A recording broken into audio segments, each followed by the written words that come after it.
Eh bien, bonjour à tous, bienvenue à ce module 21 de l'AFRA numérique qui est dédié aux actualités sur le papillomavirus HPV chez les hommes. Je suis Déborah Konopnicki, clinicienne infectiologue à l'hôpital Saint-Pierre à Bruxelles et j'ai la grande chance de partager cet AFRANOM avec deux spécialistes vraiment de l'HPV chez les hommes que je vais vous présenter plus en détail avant chacune de leurs présentations. C'est le docteur Charlotte Charpentier et le docteur Laurent Abramovitch. Alors, on va commencer. Chacune des présentations va être précédée de lecture de petites questions euh, avec des propositions de réponses. Et puis, on répondra à ces questions au cours de nos différentes interventions. N'hésitez pas à poser toutes vos questions pendant les interventions. Donc, chaque intervention sera suivie de 10 minutes de questions-réponses. Et donc, vous devez noter toutes vos questions-réponses dans l'onglet spécifique Q&A, questions et réponses, là, Q and Answer, qui est en bas de votre écran, et pas dans le chat, s'il vous plaît. Ça nous facilite la tâche. Euh, alors, après ces premières considérations pratiques, on va donner la parole à Charlotte Charpentier. Elle est professeure de virologie à l'hôpital Bichat-Claude Bernard et à l'université Paris-Cité. Elle appartient à l'unité INSERM, donc de l'Institut national de la santé et de la recherche médicale en France. Ses thématiques principales de recherche sont les mécanismes de résistance du VIH aux antirétroviraux et l'infection par VIH2. Mais depuis quelques années, elle s'est vraiment spécialisée dans les infections HPV et en particulier l'épidémiologie des infections en Afrique et la carcinogénèse anale induite par le HPV. Elle était donc l'oratrice rêvée pour cette première intervention qui est intitulée Épidémiologie et programme dans les pays à faibles ressources. Charlotte, je te donne la parole. Merci beaucoup, Déborah. Donc, on va commencer voilà, par deux questions. Tout d'abord, quelles sont les affirmations exactes concernant les infections anales à HPV? Est-ce que tous les HPV sont à haut risque oncogène? Est-ce que la cinétique de clairance d'une infection HPV au niveau anal est plus lente que la cinétique de clairance d'une infection HPV au niveau cervical? En population générale, hein, les HPV sont responsables de 50% des cancers de l'anus. En population générale, l'incidence du cancer anal est plus fréquente chez les hommes que chez les femmes et l'infection VIH est un facteur de risque d'évolution des lésions anales dues à HPV. Quant à la deuxième, alors elle porte sur l'épidémiologie des types d'HPV dans les infections anales à HPV. Quelles sont les affirmations exactes? HPV 16 et HPV 18 sont les types les plus fréquents en cas de cancer anal. La distribution des types d'HPV est similaire dans les différentes régions du monde. La distribution des types d'HPV est similaire quel que soit le statut cytologique, normal, lésion bas grade, haut grade ou cancer.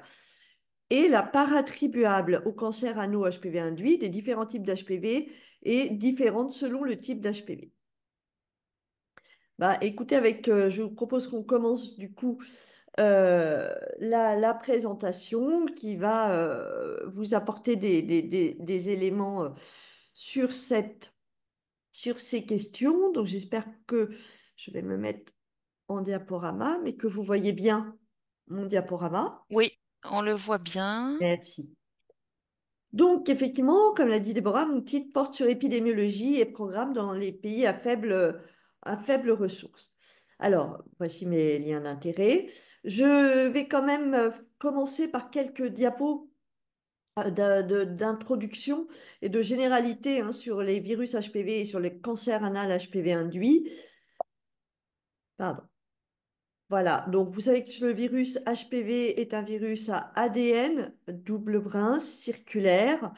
Il n'a pas d'enveloppe et dans son génome, il possède deux oncogènes viraux que sont les gènes early, c'est pour ça que c'est E, early, E6 et E7.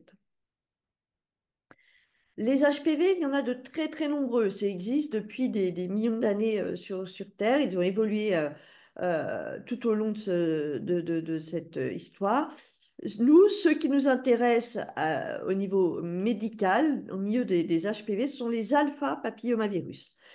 Et à l'intérieur des alpha papillomavirus, il n'y en a qu'un certain nombre qui sont HPV à haut risque oncogène, donc qui vont être responsables des cancers viro-induits du col de l'utérus, que vous connaissez bien, mais ce n'est pas le seul, du canal anal, de certains cancers génitaux, vaginal, vulvaire, pénien, et une partie des cancers de l'oropharynx. Et vous voyez qu'il y a une classification de l'Agence internationale de la recherche sur le cancer qui a donc classé en plusieurs groupes ces HPV à haut risque, ces HPV HR. Donc les groupes 1, le groupe 2A avec le 68, le groupe 2B avec le d'autres, mais majoritairement ceux qu'on va mettre, qu'on va rechercher, ce sont le 1 et le 2A. Et vous avez souligné ceux qui sont dans le vaccin non avalent. Il y a aussi des HPV à bas risque oncogène, comme vous pouvez le voir sur ces photos, sont responsables des condylomes et des papillomes, donc qui peuvent être très invalidants, très contagieux, qui peuvent vraiment embêter, mais qui ne sont absolument pas complètement bénins. Là, il y a surtout deux types qu'on va retrouver, puisque ce sont les HPV de type 6 et 11 qui sont responsables de 83% des condylomes acuminés. Et ils sont présents, ces HPV 6 et 11, dans le vaccin quadrivalent et non avalent. Alors, les cancers HPV induits dans le monde. Il y a dans le monde, en 2020, plus de 700 000 cancers attribuables aux HPV en termes d'incidence, plus de 600 000 cancers du col de l'utérus, quatrième cancer le plus fréquent, plus de 30 000 cancers de l'anus, deux tiers chez les femmes. Ça, c'est une notion qu'il faut vraiment avoir en tête, hein. Ce n'est pas que un cancer de l'homosexuel masculin vivant avec le VIH.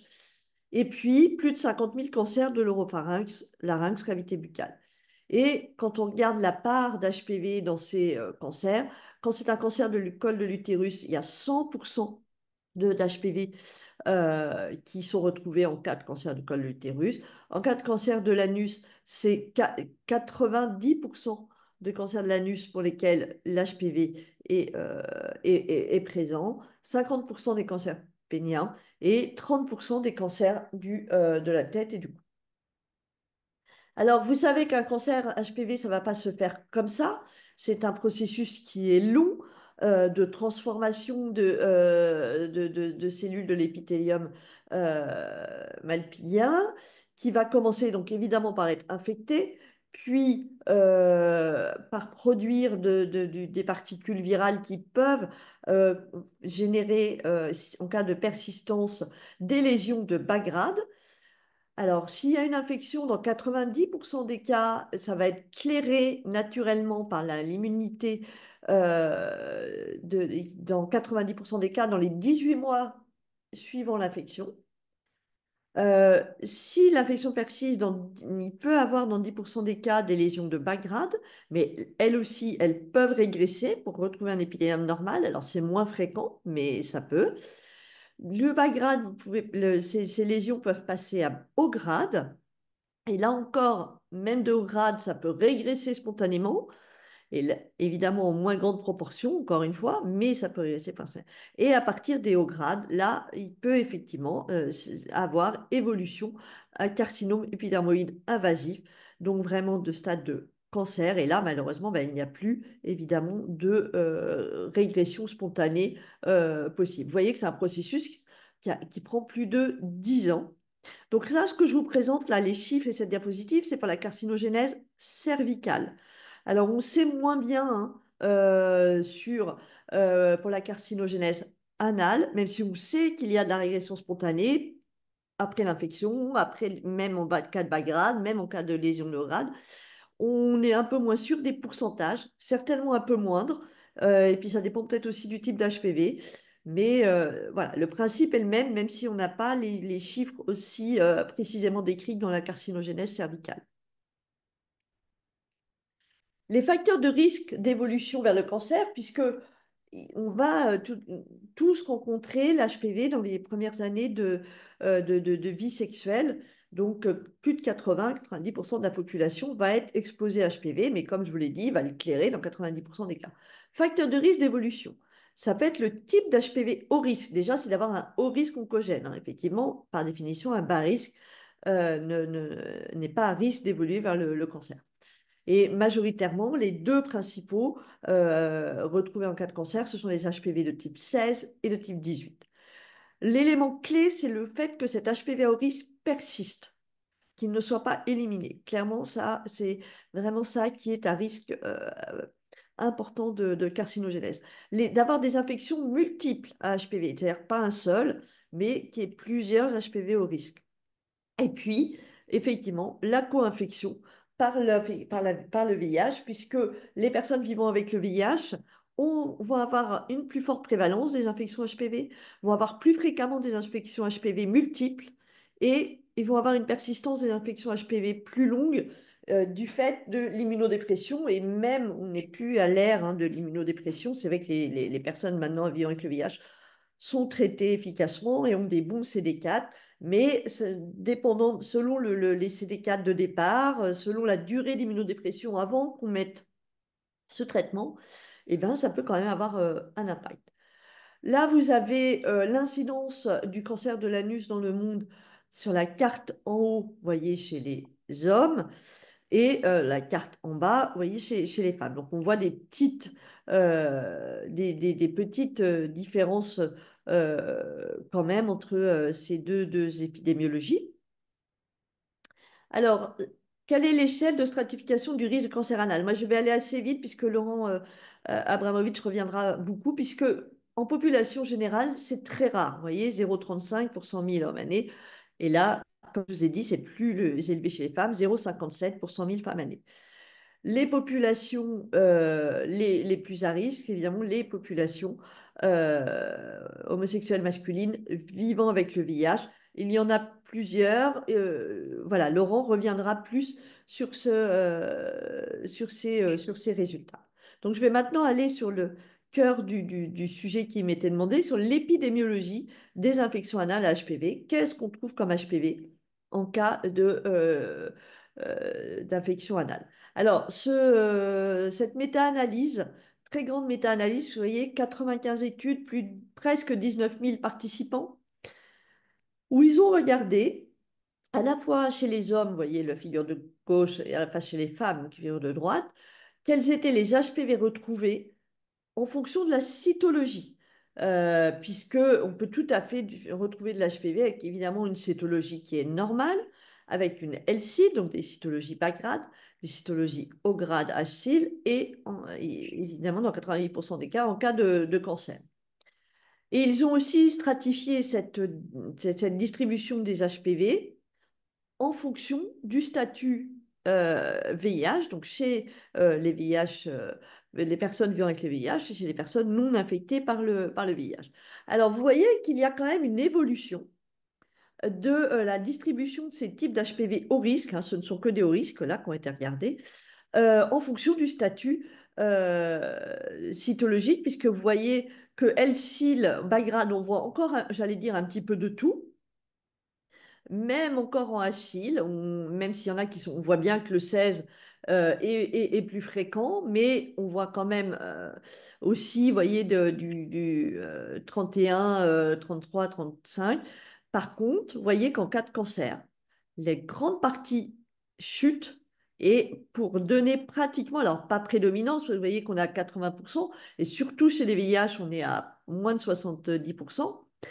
On ne retrouve que de l'HPV-16. Donc, on voit vraiment la prépondérance que prend l'HPV-16 en cas de cancer dans l'épidémiologie des HPV par rapport aux autres, même si, évidemment, ce n'est pas 100%, surtout dans la population VIH. C'est à peu près, ça je viens de vous montrer chez les hommes, vous voyez que c'est à peu près similaire hein, chez les femmes, c'est même encore plus flagrant la prépondérance de l'HPV-16 en cas de cancer. Donc ça a vraiment été voilà, un argument fort, puisqu'effectivement, quand on fait du dépistage, on peut voir de la diversité d'HPV, mais bon, quand c'est en termes de dépistage en pré-cancer, est-ce que c'est vraiment, voilà, cet HPV va être vraiment responsable de cancer ou pas? Alors ça, une autre plus récente, 2021, grande méta-analyse qui a regardé, puisque là, vous voyez, c'est 64 études, 29 900 euh, hommes, selon leur statut VIH, selon leur orientation sexuelle et selon leur âge. Et bah, vous voyez là aussi que, eh bien, selon ces quatre populations, euh, hétérosexuels, homosexuels, vivant avec le VIH ou non, bah, vous voyez qu'effectivement, bah, il y a clairement des différences. Donc là, par contre, en termes de statut cytologique, c'est complètement poulé. Donc, il n'y a pas de... Voilà, là pour le moment, là, je ne peux pas vous montrer la différence en fonction de statut cytologique, normal, bas grade, oral, mais vous voyez que voilà, le plus fréquent dans la population MSM vivant avec le VIH, on voit quand même que c'est l'HPV 16, mais qu'il y a quand même une diversité qui est importante.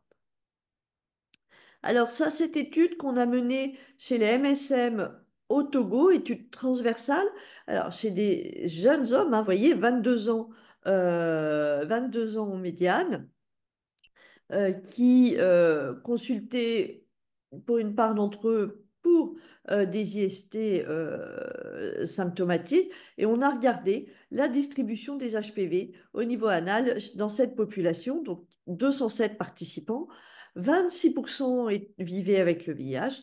Vous voyez qu'on a 53% qui sont porteurs d'au moins un HPV, puisque là, on avait cherché et les HPV haut risque, HR, et les HPV low risque, à faible risque, et 45% sont porteurs d'un HPV à haut risque oncogène.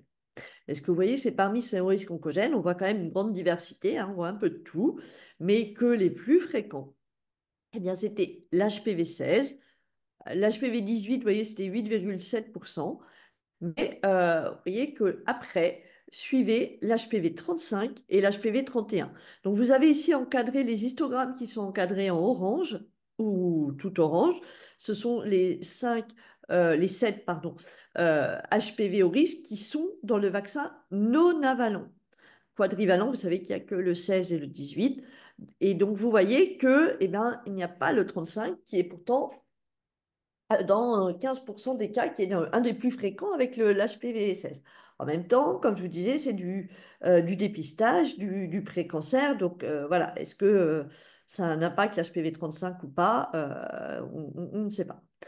Les résultats de ce projet CoMSM réalisé donc dans différents pays d'Afrique de l'Ouest, vous voyez, études transversales, multicentriques, au Burkina, au Mali, en Côte d'Ivoire et au Togo, chez des MSM âgés de plus de 18 ans, avec une exposition euh, possible aux HPV, puisqu'il fallait qu'il y ait au moins un rapport sexuel anal avec un autre homme dans les 3 derniers mois. Donc vous voyez que parmi les MSM non infectés par le VIH, la prévalence de l'HPV au risque était de 28%, alors que dans la population vivant avec le VIH, ça montait à 56%. Les types d'HPV, vous les avez donc ici dans l'histogramme, les plus fréquents, vous voyez 16-18, et après, on passe à 31, et de nouveau, voici le fameux 35 que l'on retrouve. On voit pour les low risques, c'est surtout le 6 et le 11, hein, donc ça c'est l'épidémio qu'on connaît bien pour les bas risques. Vraiment, quelque chose d'assez similaire aux autres. Ces résultats d'une cohorte, cette fois-ci qu'on a refait 5 ans après au Togo, chez des MSM, pareil, alors il y en avait 200 participants, 100 vivaient avec le VIH, 100 ne vivaient pas avec, étaient non infectés. Vous avez ici les caractéristiques des patients, des participants à l'inclusion, donc toujours assez jeunes, 23 ans. Vous voyez que par contre, les MSM vivant avec le VIH un peu plus âgés, significativement plus âgés que les MSM non infectés par le VIH. Vous voyez que la prévalence des IST bactériennes gono et clam étaient quand même assez élevés, hein, entre 25 et 30%. Et vous avez ici la distribution des types d'HPV au risque et des deux principaux bas risques 6 et 11. Vous voyez que la présence d'un HPV au risque, au moins un HPV au risque, était retrouvé quand même chez presque 76%, donc une prévalence très élevée. Je vous rappelle qu'ils sont encore jeunes, peut-être qu'ils n'ont pas encore clairé, peut-être qu'effectivement l'exposition est répétée, donc peut-être aussi pour ça.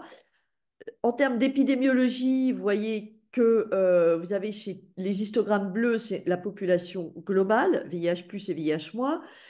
En orange, l'histogramme, c'est la prévalence chez les VIH. Et en histogramme gris, chez les non-VIH. Et vous voyez que bah voilà, le 35 est le deuxième derrière l'HPV 16. Il est même en premier dans la population vivant avec le VIH. Donc après, le 51, 58, 52, on a plus l'habitude qui sont dans le vaccin, mais on voit toujours ce fameux HPV 35. Si on regarde le pourcentage d'échantillons qui ont des HPV au risque couverts par les vaccins, donc on voit qu'ils auraient pu du coup être protégés en cas de s'ils avaient été s'il y avait eu vaccination. Le bivalent, enfin le quadrivalent, avec les deux HPV principaux, 16 au risque 16 et 18, c'est 23% des échantillons. Vous voyez que si on prend les 7 du non-avalent, on monte à 51%, ce qui n'est pas non plus. C'est un peu plus prévalent, hein, on monte quand même à 63% dans la population VIH+. Alors, une autre étude, là, c'est au Kenya, donc une région à Nairobi, donc chez des populations MSM, là aussi, la moitié, un peu moins de la moitié vivant avec le VIH. De nouveau, vous voyez la répartition. Ils ont mis en rouge les types d'HPV qui étaient dans les vaccins quadri et non avalents.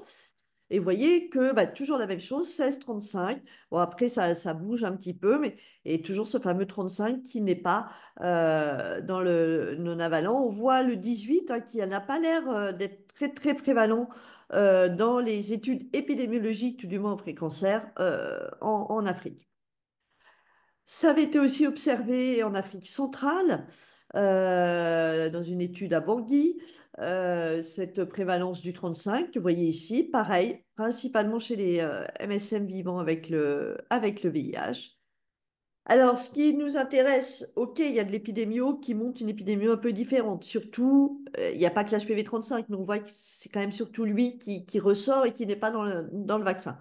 Mais en même temps, est-ce qu'il est présent dans les... On a vu hein, qu'il y avait une distribution des HPV qui pouvait être différente selon le statut cytologique et que plus on avançait dans le grade cancer et plus le 16 était prépondérant. Est-ce que c'est le cas? Qu'est-ce qu'on peut observer en épidémio dans les pays d'Afrique avec ces HPV différents? Eh bien, là, récemment, vous voyez, en septembre 2024, est sorti cet article qui montre une association significative entre ces HPV 33, 35 et 56, avec quand même une prévalence de HSIL, donc de lésions au grade, dans une population de MSM vivant avec le VIH. Alors, je ne peux pas vous présenter, je suis désolée, j'ai juste l'abstract, voilà, qui pour vous donner ces données. Donc, un premier signe, voilà, qui montre qu'il va peut-être falloir quand même aller voir plus loin. Et puis, là, alors attention, ce sont chez les femmes, hein, c'est cancer du col, là, mais finalement, il y a eu aussi ces études épidémiologiques chez les femmes dans les infections cervicales, col, HPV. On voit aussi cette distribution différente des types d'HPV. Et on voit aussi l'HPV 35 qui est plus prévalent que dans les autres. Et là, vient de sortir, pareil, assez récemment, cette méta-analyse où ils ont regardé, vous voyez, l'HPV prévalence dans des cytologies normales, vous avez en abscisse et en ordonnée, la fraction attribuable de ces HPV en cas de cancer. Donc, vous avez au plus haut, comme attendu, l'HPV 16. l'HPV 18, l'HPV 52, 58, 45, 33, 31, tout cela sont dans le non-avalent. Et puis vous voyez que celui qui passe la barre du 1, là, c'est l'HPV 35. Et il y a une petite sous-étude qui monte, enfin, une petite analyse stat qu'ils ont fait dans cet article, c'est qu'ils ont montré que l'HPV 35 avait donc une fraction attribuable dans le cancer en Afrique 3,6% plus élevée donc que dans les autres régions. Et vous avez ici toujours tiré de cet article, donc attention, c'est toujours chez les femmes, mais enfin quand même ça donne une idée. Là, si nous, on s'intéresse en Afrique, donc vous voyez, on a des datas, j'ai 8000 de 8000 échantillons, beaucoup d'Afrique du Sud. Alors, vous avez à part enfin, une étude de plus de 1000 participantes avec le Rwanda, et vous voyez que l'HPV 35, il est en bleu foncé. Et donc ça, c'est vraiment la part attribuable cas de cancer de chacun des types. Et on voit qu'il y a quand même un peu d'HPV 35 qui est là. Alors, on le voit aussi hein, chez d'autres, vous voyez, dans les autres régions. Hein, mais bon, à part un petit peu plus fréquent. Donc, en take-home message, pour terminer, le cancer anal est rare en population générale. J'ai pas eu le temps de vous montrer, mais l'incidence est quand même en cours d'augmentation chez les hommes et chez les femmes dans les différentes régions du monde, avec les trois populations à risque, vous reverrez ça avec Laurent Abramovitch juste après. 88% des cancers HPV, des cancers anaux, pardon, sont du HPV. Majorité des cas HPV 16 et 18 qui sont dans le vaccin quadrivalent, mais on a vu que l'épidémie était un petit peu différente en Afrique subsaharienne. L'HPV 16, lui, est toujours le numéro un, mais on voit qu'il y a notamment l'HPV 35, et lui, il n'est pas inclus dans les novalents, mais on le voit au stade du dépistage, quid dans les cancers. Et donc, clairement, il y a les nécessités de mise en place de programmes de vaccination et de dépistage dans les populations les plus à risque. Alors, je ne peux pas trop vous parler des programmes, parce que alors ça, pour le coup, je ne suis pas la meilleure la personne à me placer, mais ce qui est sûr, c'est que pour le moment, à ma connaissance, à part par des projets de recherche qui sont en cours, clairement, il n'y a pas de programme de dépistage, je parle pour le dépistage de cancer anal. On a des programmes en cours au Togo, il va y avoir un programme qui va commencer au Maroc.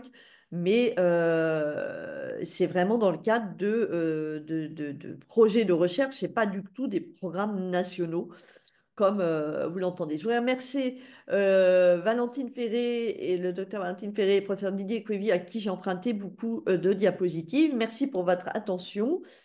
Et ben, écoutez, s'il y a des questions, je vais regarder et voir pour... Alors, attendez, j'arrête le partage. Voilà.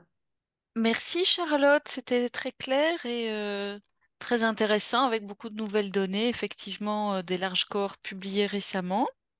Et tu es parfaitement dans les temps. Alors, il y a déjà trois questions OK. que je vais te lire, si tu veux. Oui. Le docteur Nganga Blaise de RDC pose la question si la comorbidité d'un diabète chronique est un facteur favorable pour la cancérisation liée à l'HPV. Alors ça, je vais passer la parole à Laurent Abramovitch parce que ça, mais je ne vais pas pouvoir vous répondre. Non, là, le diabète ne ressort, à ma connaissance, jamais comme facteur associé au risque de cancer. De l'anus, de l'anus. Oui, il y a quelques papiers pour le cancer du col et l'HPV chez la femme, effectivement, et j'avoue que je connais mal cette littérature. Je pense que c'est une excellente question et que ça mérite d'être creusé. Et il y a quelques papiers, y compris récents, qui tendent à montrer qu'effectivement, il y a un petit peu plus d'infections HPV quand on compare diabétique et non diabétique, en tout cas côté femme. Alors, Mais attention, Déborah, de bien différencier la réponse pour l'infection HPV, bien facteur sûr, favorable, et le cancer. tout à fait. Voilà. Les facteurs de carcinogénèse, c'est notamment le tabac, et ça ressort dans de nombreuses études, mais c'est vrai qu'en termes de cancérisation, non. Mais peut-être que le fait d'être infecté plus fréquemment pourrait être à la base d'un processus qui mène finalement à des lésions cancéreuses. Alors, autre question de Pierre-Alex Crisinel, qui demande quelle est la prévalence d'HPV 35 dans les pays du Nord, mais il a posé sa question avant que tu ne montres ta belle dia là, effectivement. En tout cas, pour le cancer du col, on voyait la Voilà, différence. c'est ça. Moi, je voulais justement, quand on parlait de l'HPV 35, renforcer ce que tu as dit. Nous, on a fait une étude chez nos patientes avec le VIH qui avaient des lésions précancéreuses de haut grade. Et on a trouvé une différence de distribution de génotypes chez nos femmes qui proviennent d'Afrique subsaharienne avec beaucoup plus de 35, vraiment comme la dia que tu as montré. Et donc, docteur Crisinel posait la question, le Gardasil 9 a-t-il été développé sans tenir compte de l'épidémiologie dans les pays du Sud? Mais le problème, c'est qu'à l'époque du Gardasil 9, épidémiologie anale pays du Sud, il n'y avait rien, hein. Bien sûr, Pas rien. Pas, on avait, non, non, il y avait pas ces données. Donc, pour pouvoir, il y avait des données pour le col, mais peut-être ça ressort un peu. Voilà, je pense que le col, quand même, enfin, tu me corriges, Déborah, mais le 16 et le 18 sont quand même encore beaucoup plus prévalents en cas de cancer que. Mais pour moi, c'est pour ça que le Gardasil 9. Et il y a eu aussi, c'est quand même des données qui sont en train de, enfin pas qui sont en train, mais qui sont remontées. Et au niveau de l'OMS, il y a eu un call pour réfléchir à l'adaptation à l'adaptation vaccinale. Oui, bien donc. sûr. Donc en fait, on peut en parler plus tard, mais quand ils ont conçu le Gardasil 9, en fait, on avait déjà les autres vaccins qui couvraient 70% du cancer du col, et rajouter les 5 génotypes supplémentaires dans le Gardasil 9 visait à couvrir À 90%. 10%. Et tu as montré avec tes chiffres que c'est le cas pour le cancer du col, et le 35, effectivement, est un problème en Afrique subsaharienne qui n'est pas couvert. Alors, il faut savoir que l'équilibre dans les vaccins est très compliqué et que c'est au niveau de la manufacture complexe d'ajouter encore des génotypes en termes de quantité d'antigènes, etc., et d'équilibre, et que tous ceux qui s'occupent de l'HPV rêvent d'un vaccin non génotype dépendant ou pan-génotype, et notamment non pas à base de L1 mais de L2, mais ça, on Mm. n'a pas l'impression que c'est pour demain, effectivement, et pour moi, c'est pas clair que malgré le call à l'OMS, on va avoir un vaccin avec l'HPV 35. Alors, docteur Krisnel répond juste après, est-ce que cette apparition du 35 est apparue après l'implémentation des vaccins? Ça veut dire, est-ce qu'il y a un shift vaccinal? Et là, il n'y a aucune donnée de shift vaccinal, puisque depuis la sortie des vaccins, tout le monde guette ce shift vaccinal, un peu comme avec le pneumocoque, et donc c'est vraiment surveillé énormément. Mm. Et pour l'instant, il n'y a aucune Non. donnée de shift. Donc c'était sans doute là avant. Et puis en plus, les données, l'Afrique, comme tu l'as dit, n'est pas vaccinée. Donc en fait, ça ne peut pas être attribuable éventuellement à la présence du Tout vaccin, à puisqu'il fait. n'y avait pas de vaccin en Afrique. Tout à fait. Alors, j'ai après une question euh, en plusieurs étapes, donc c'est compliqué pour moi. Alors, on demande si l'alcool et le tabac sont incriminés. Donc, le tabac, on l'a dit, bien sûr. L'alcool, vous êtes d'accord avec moi qu'il n'y a pas de carcinogénèse de l'alcool. Alors, oui, dans les cancers ORL, mais c'est un mécanisme indépendant. C'est pas celui de l'HPV, c'est un autre mécanisme. Pour l'HPV, ça n'est pas lié. Qu'est-ce qu'il y a d'autre comme question? En attendant, Charlotte, parce que tu sais, il y a toujours une critique qui est faite, la présence de l'HPV. Est-ce qu'à ta connaissance, il y a des études qui montrent la présence de l'HPV 35 dans les cancers de l'anus avec expression des molécules d'agressivité du virus, qui Ouais. Alors, pourraient oui. signer la causalité entre Ouais. HPV 35? Alors, Donc deux questions oui, qui oui, oui, s'enchevêtrent. oui. Donc la causalité, vraiment, c'est effectivement à partir de vraiment de faire le typage HPV à partir de la biopsie hein, de cancéreuse et de la retrouver dans la biopsie. Donc ça, c'est quand même un premier élément. Très souvent, en plus, là, quand on est en stade cancer, il n'y a qu'un seul type d'HPV parce qu'on a vu quand même, c'est des populations très exposées, donc qui ont très souvent de multiples infections HPV. Et c'est par contre, quand on est en stade cancer, ça, très souvent, c'est un seul type. Donc ça, c'est un premier élément d'info. Le deuxième, quand tu parles effectivement de l'agressivité, en fait, c'est ce qu'on appelle les transcrits. C'est comme, voilà, pour montrer que l'expression virale est en cours, si je peux dire. Alors, il faut savoir que de toute façon, pour le stade cancer, à la limite, il y a même, enfin, Déborah, tu me connais, mais il n'y a plus besoin. C'est déjà fait. Le processus transformant et a été malheureusement acquis par les cellules. Oui. Ah, évidemment, il est initié avec les oncogènes viraux au départ, mais à la fin, euh, les cellules sont transformées, j'allais dire, par elles-mêmes, enfin, sans qu'il y ait le... Voilà, donc, non, il n'y a pas eu d'études, pour te répondre, il n'y a pas eu d'études avec les transcrits, enfin, pas à ma connaissance, Déborah, mais il n'y a pas eu d'études avec les transcrits. Et qu'est-ce que je voulais dire? Et de toute façon, même à la limite, si on ne trouvait pas de transcrit, je suis pas sûre que ça voudrait, on ne pourrait pas exclure pour autant Hmm. La causalité. la causalité. Alors, il y a quelqu'un qui... Donc, on peut aussi poser les questions de vive voix. Et là, il y a une main levée, donc je vais peut-être laisser la personne poser sa question. Oui, merci beaucoup, bonsoir. C'est Docteur Mukulu à Kinshasa. Alors, ma Bonsoir. question, c'est de savoir, est-ce qu'il y a des études euh, en ce qui concerne la prévalence de cancer dit au human papillomavirus dans Alors, c'est assez mauvais, des là, on zones vous en... où il sévit des agressions? Par exemple, en République, chez nous, en République démocratique du Congo, à l'est du pays, où il y a des cas de viol par de militaires. Est-ce qu'il y a des études qui ont été menées de ce côté-là?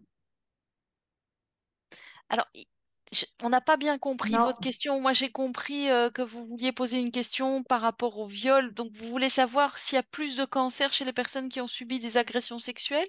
C'est ça votre question? Vo- Voilà, en fait, c'est ça ma question, puisque chez nous, à l'est du pays, il y a beaucoup de cas de viol. Alors, est-ce qu'il y a un lien aussi, ou ça, des études qui ont montré une prévalence par rapport à cela?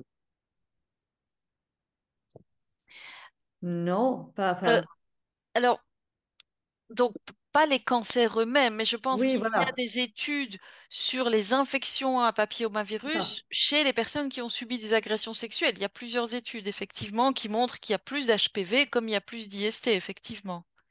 Je ne sais pas si j'ai bien répondu, mais sur les cancers eux-mêmes, je ne pense pas. Donc c'est un long processus entre l'infection qui va peut-être partir toute seule et puis l'infection persistante et puis le développement de lésions précancéreuses et puis encore le développement de cancer. Comme Charlotte l'a très bien montré, vous avez chaque fois la possibilité de repasser à l'étape précédente et de ne pas aller jusqu'au bout, jusqu'au cancer. Mais en tout cas, par rapport aux infections, c'est sûr que les agressions sexuelles sont associées à plus d'infections, donc pourraient au final engendrer peut-être des lésions précancéreuses, etc. Mais il n'y a pas de- à ma connaissance, d'études directes. Alors on va peut-être continuer avec, il y a encore des questions. On a encore une minute peut-être. Donc on nous pose la question, est-ce que le nombre de partenaires sexuels a un impact sur le risque de cancer HPV? Charlotte, tu veux Alors, répondre? pas sur le risque de cancer, mais forcément, du coup, augmenter le nombre de partenaires augmente entre guillemets, le risque, enfin, d'exposition à HPV. Donc, oui, ça, c'est pas sur le cancer en lui-même, mais déjà d'être infecté par HPV. Et comme on sait que dans 10% des cas, il peut éventuellement avoir persistance, et ça, c'est risque. Mais bon, je crois qu'il faut pas non plus. Enfin, voilà, ça augmente le risque d'HPV et après, le risque de cancer en soi. Alors, il y a une question que je voudrais qu'on clarifie. On nous demande si pour les HPV à bas risque, il y a un terrain particulier qui favorise la survenue de cancer. Mais donc, je crois que là, il y a une confusion. Les HPV à bas risque, ça ne donne pas de cancer. On peut être co-infecté, effectivement, en bas risque, haut risque, et donc aller vers le cancer. Et je pense qu'on va s'arrêter là pour les questions. J'ai vu qu'il y avait encore des questions intéressantes, mais qui vont peut-être être répondues dans la présentation suivante. Donc, on va s'arrêter maintenant et passer à la présentation de Laurent Abramovitch. Donc, il va nous parler du dépistage dans les pays à haut revenu. Alors, je voudrais vous présenter Laurent. Il est proctologue médico-chirurgical responsable de la proctologie à l'hôpital Bichat à Paris. Il est président du groupe de recherche en proctologie et coordinateur du DIU de proctologie à la Société nationale française de coloproctologie. Alors, il va nous lire les questions de son quiz et j'ai oublié de préciser, excusez-moi, que tous les participants sont appelés à voter, donc donner une réponse à chaque question. On va d'ailleurs attendre suffisamment de temps pour que vous ayez le temps d'y répondre une fois que Laurent aura lu. Et puis seulement, Laurent, on attend 2 minutes quand même avant que tu ne commences ta présentation. On est tout à fait dans les temps. Je te donne la parole pour tes questions. Bonjour à tous, merci de m'avoir invité. Donc voilà la première question. Quelles sont les catégories de patients à dépister selon la SNFCP? Donc je vous la présente, c'est la Société nationale française de coloproctologie qui vient justement d'éditer des recommandations de suivi, de dépistage des lésions précancéreuses et du cancer. Donc première cible de dépistage, les hommes ayant des rapports sexuels avec les hommes, HSH de plus de 30 ans, infectés par le VIH, tous les HSH de plus de 30 ans, les femmes avec antécédents de cancer du col de l'utérus, les hommes transplantés d'organes solides, ou enfin les femmes avec antécédents de lésions précancéreuses de la vulve.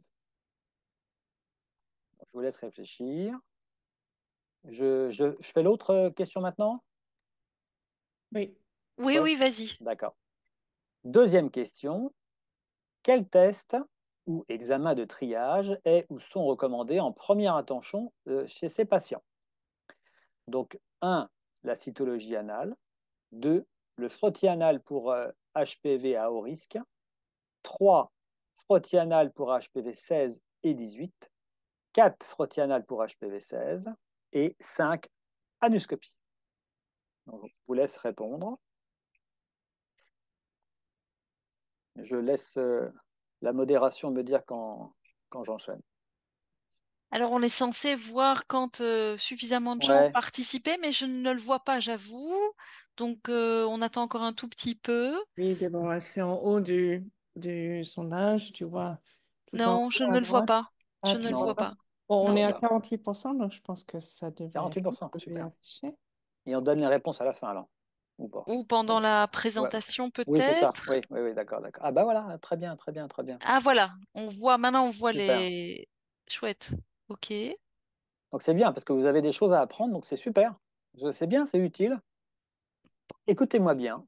D'abord, je suis ravi que vous soyez 92 connectés d'un peu partout. Alors, je partage mon écran.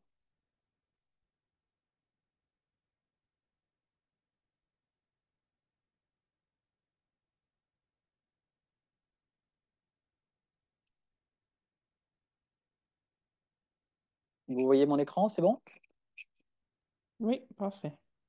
Alors, mes liens d'intérêt. Alors, pourquoi on a décidé d'organiser un dépistage?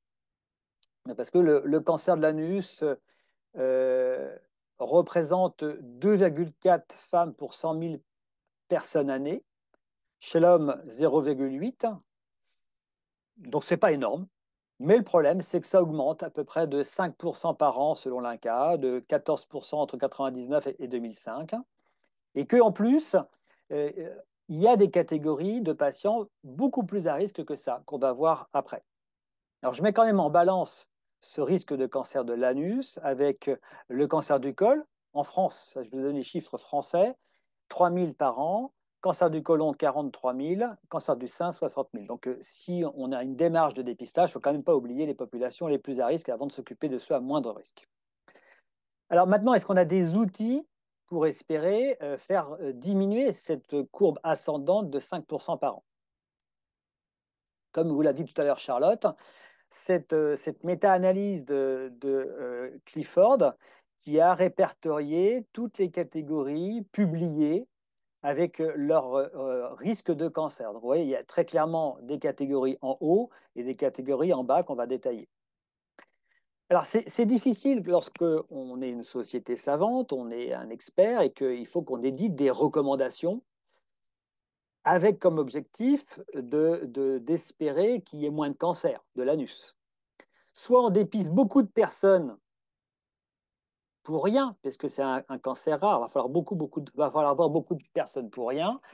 Mais si on en voit beaucoup, là, on peut espérer diminuer l'incidence du cancer.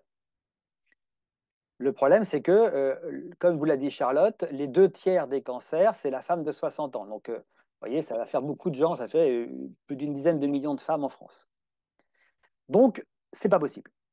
Donc, on s'est dit, on va commencer par les populations à hyper haut risque, qui est le plus faisable demain. Et c'est ce qu'on est actuellement, tout récemment, en train de mettre en place en France. Donc, quel cut-off pour définir une population à hyper haut risque? On a décidé de prendre ce cut-off de 45 pour 100 000 patients année. Alors, on n'a pas inventé l'eau chaude, hein. C'est déjà celui qui est repris pour dépister le cancer du côlon. Donc, c'est une sorte de cut-off un peu universel. Et donc, qu'est-ce qui, dans ce tableau de Clifford, est à plus que 45 000 patients pour 100 000 patients année? Eh bien, les HSH infectés par le VIH qui ont plus de 30 ans, hein, ce n'est pas la peine de dépister les jeunes HSH de 20 ans. Alors, c'est eux les très hauts risques, hein, 85 pour 100 000. Et vous voyez que ce risque augmente avec l'âge. 17 pour 100 000 moins de 30 ans, 107 pour 100 000 à plus de 60 ans. Donc, plus le VIH est âgé, plus il faudra le dépister. Et après, 2 autres catégories qui sont des femmes. Les femmes avec antécédents de cancer ou lésions précancéreuses de la vulve, c'était un piège dans le QCM, ce n'est pas précancéreuse du col, c'est cancer de la vulve, parce que, vous voyez, c'est elles qui sont à 48 pour 100 000 patients année, alors qu'on n'a pas retenu dans notre recommandation les femmes avec cancer du col, puisque, alors, on va en discuter après, mais en tout cas, les femmes avec cancer du col, pas VIH, le risque est de 15 pour 100 000. Troisième catégorie, les femmes transplantées d'organes solides qui ont plus de 10 ans d'ancienneté de transplantation avec un cut-off à 50 pour 100 000. Donc voilà, c'est les 3 catégories de personnes que l'on recommande de dépister à la Société française de proctologie. Voilà la justification à partir de ce tableur, l'incidence du cancer. Alors, pourquoi il faut dépister? Parce qu'il y a un intérêt démontré de la surveillance des populations à risque, car ça permet de diagnostiquer des cancers précoces. Là, il y a au moins 2 travaux qui vont dans ce sens. Le premier, c'est l'étude ENCORE, dont on va reparler après, et la cohorte française AIN3, puisque dans notre cohorte où on suit les patients qui ont une dysplasie sévère, quels que soient les modes de suivi d'ailleurs, eh bien, on a diagnostiqué, grâce à ce suivi de ces patients à haut risque, dans 63% des cas, un cancer T1, un petit cancer. Alors qu'une autre étude qu'on avait publiée de pratique courante, il y a plus de 10 ans en France, eh bien, montrait que dans les services d'oncologie digestive, les diagnostics de cancer étaient au stade 1 dans 28% des cas. Donc, vous voyez que rien que le fait de s'occuper de ces patients, de les voir régulièrement, quels que soient les outils, permet de diagnostiquer, c'est le premier bénéfice, plus souvent des petits cancers. Et les petits cancers, c'est important de les dépister tôt, parce que si on les laisse évoluer, eh bien, au lieu de faire une petite chirurgie d'exérèse sans aucune séquelle, on va être obligé de faire la radiochimiothérapie qui entraîne souvent des séquelles, alors qui guérit dans 80% des cas, mais qui va entraîner souvent des séquelles à type notamment d'incontinence anale. Alors, avant le cancer, donc on voit les patients régulièrement, premier bénéfice, ça permet de diagnostiquer des petits cancers. Mais on va essayer de faire mieux. Est-ce qu'il y a un intérêt de dépister les lésions précancéreuses? Et donc la plus précancéreuse, c'est HSIL, dysplasie de haut grade. Et ça, vous avez sûrement vu passer cette étude du New England de Palevsky, étude randomisée, où il a dépisté 4 459 VIH avec une dysplasie de haut grade diagnostiquée par anoscopie haute résolution. Et il leur a dit, voilà, je vais vous suivre régulièrement, je ne vais rien faire, ou je vais traiter vos lésions. Donc 50% traités, 50% pas traités. Et là, le résultat n'a pas d'équivoque. On a 21 cancers dans le bras pas traités et 9 cancers dans le bras traités. Donc il y a une différence très significative. On divise un peu plus par 2 le risque de cancer avec une durée médiane de suivi de 25 mois. Donc c'est utile de traiter les dysplasies sévères. Discussion que je vous soumets et que d'ailleurs lui-même reprenait dans sa discussion, Palevski, dans l'article du New England. Donc, il a suivi 4459 patients avec un frottis, une anoscopie de résolution tous les 6 mois, donc ça fait 18 000 bilans, 18 000, pour éviter 12 cancers. Donc, il faut être capable d'investir beaucoup d'énergie pour pouvoir espérer diminuer le risque de cancer avec ces outils-là. Et puis, j'ai la chance d'aller régulièrement en Afrique. L'anoscopie de résolution n'est pas du tout accessible. Et d'ailleurs, je vous rassure, ou je ne vous rassure pas, mais elle est encore difficilement accessible actuellement en France. Il y a 20 centres en France. Mais elle est aussi difficilement accessible aux États-Unis, puisqu'il y a en moyenne deux anoscopies haute résolution par État, ce qui fait à peu près le même ratio qu'en France. Et donc, on a du mal, je ne dis pas qu'il ne faut pas le faire, je dis qu'il faut le faire, mais on a du mal à étendre cet examen. Et puis, en plus, ce suivi est lourd. Donc, c'est vrai que ça pose des problèmes d'applicabilité dans la vraie vie. Donc, il faut partir de ce constat que traiter les dysplasies de haut grade, c'est utile, ça c'est démontré, mais il va falloir maintenant travailler, et c'est pour ça qu'on travaille beaucoup avec le laboratoire de virologie de Bichat, Charlotte, Valentine, pour essayer de trouver d'autres outils de triage pour améliorer ceux qui sont à plus haut risque d'évoluer vers le cancer. Et un des outils qui a été mis en avant, c'est l'étude de Spank, australienne. Donc là, c'est autre chose. Ils ont suivi 617 garçons HSH ou bisexuels, donc il y avait à peu près un tiers d'affectés par le VIH, sans les traiter. Et ils ont évalué comme ça quel était le taux d'apparition de cancer, de dysplasie de haut grade ou de disparition spontanée de dysplasie de haut grade. Charlotte vous a parlé tout à l'heure de la disparition spontanée des dysplasies de haut grade au niveau du col, mais également au niveau de l'anus. Vous voyez cette étude, un peu plus de disparition que d'apparition.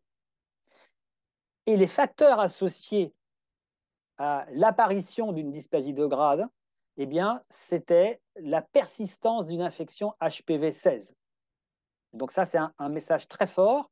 Quelqu'un qui a dans son anus de l'HPV-16 qui persiste dans le temps, surtout si on est HSH et ou infecté par le VIH, eh bien, on est plus à risque d'avoir une dysplasie de haut grade, donc probablement le cancer. Donc pour aller plus loin, nous, dans cette étude, dans cette cohorte AIN3, on a décidé de suivre le maximum de patients AIN3 un peu partout en France, et d'évaluer le risque de cancer. Donc, on a parlé du risque d'apparition de la dysplasie de haut grade. Là, c'est le risque de cancer. On a 992 patients dans la cohorte, 40% d'infectés par le VIH. Et puis, c'est le suivi, c'est le reflet du suivi actuel en France. Eh bien, on a des patients qui sont suivis en anoscopie standard, d'autres en anoscopie haute résolution. Voilà. Et qu'est-ce qu'on observe? La première chose, le premier résultat de cette cohorte, c'est sur les 900 et quelques patients, il y a eu 39 cancers, ce qui fait une incidence cumulée à 36 mois de 2,5%. Donc 0,8% de risque de cancer par an lorsqu'on a eu un antécédent de dysplasie de haut grade au niveau de l'anus. Puis, lorsqu'on recherche les facteurs de risque d'apparition du cancer, en analyse multivariée, on retrouve cette persistance de l'HPV-16 au cours du suivi avec un risque relatif de 8,78, c'est le plus haut risque.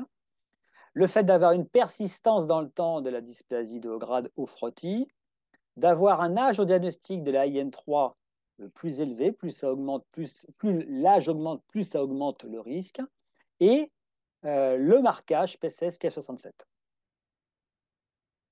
Donc, conclusion 1, pourquoi dépister? Parce que ça permet il a été démontré le bénéfice de dépister les populations à risque et que ça permet, pardon, excusez-moi, et la deuxième chose, c'est que il y a nécessité de rechercher l'HPV-16 parce que c'est un facteur de risque d'évoluer vers le cancer. Et trois populations cibles pour nous, mais on va voir qu'on n'est pas tous d'accord, il y en a qui élargissent la population. La Société française de Procto a décidé de commencer par les hyper haut risque, HSH infectés par le VIH de plus de 30 ans, femmes avec antécédents de cancer ou pré-cancer de la vulve, femmes transplantées d'organes solides depuis plus de 10 ans.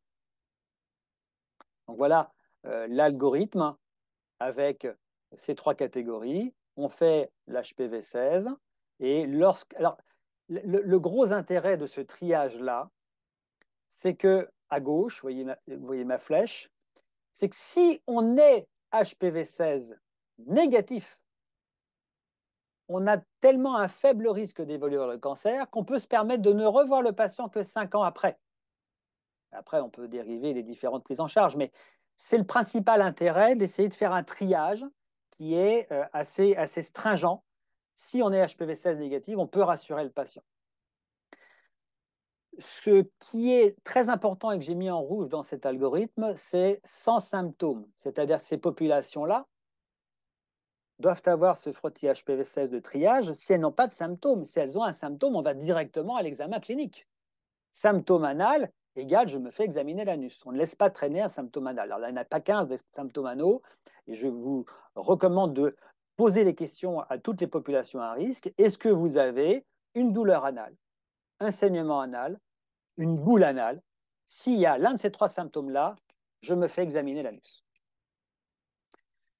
Et puis, même en Occident, dans les pays riches, on a, je vous l'ai dit, une difficulté d'accès à l'anoscopie haute résolution.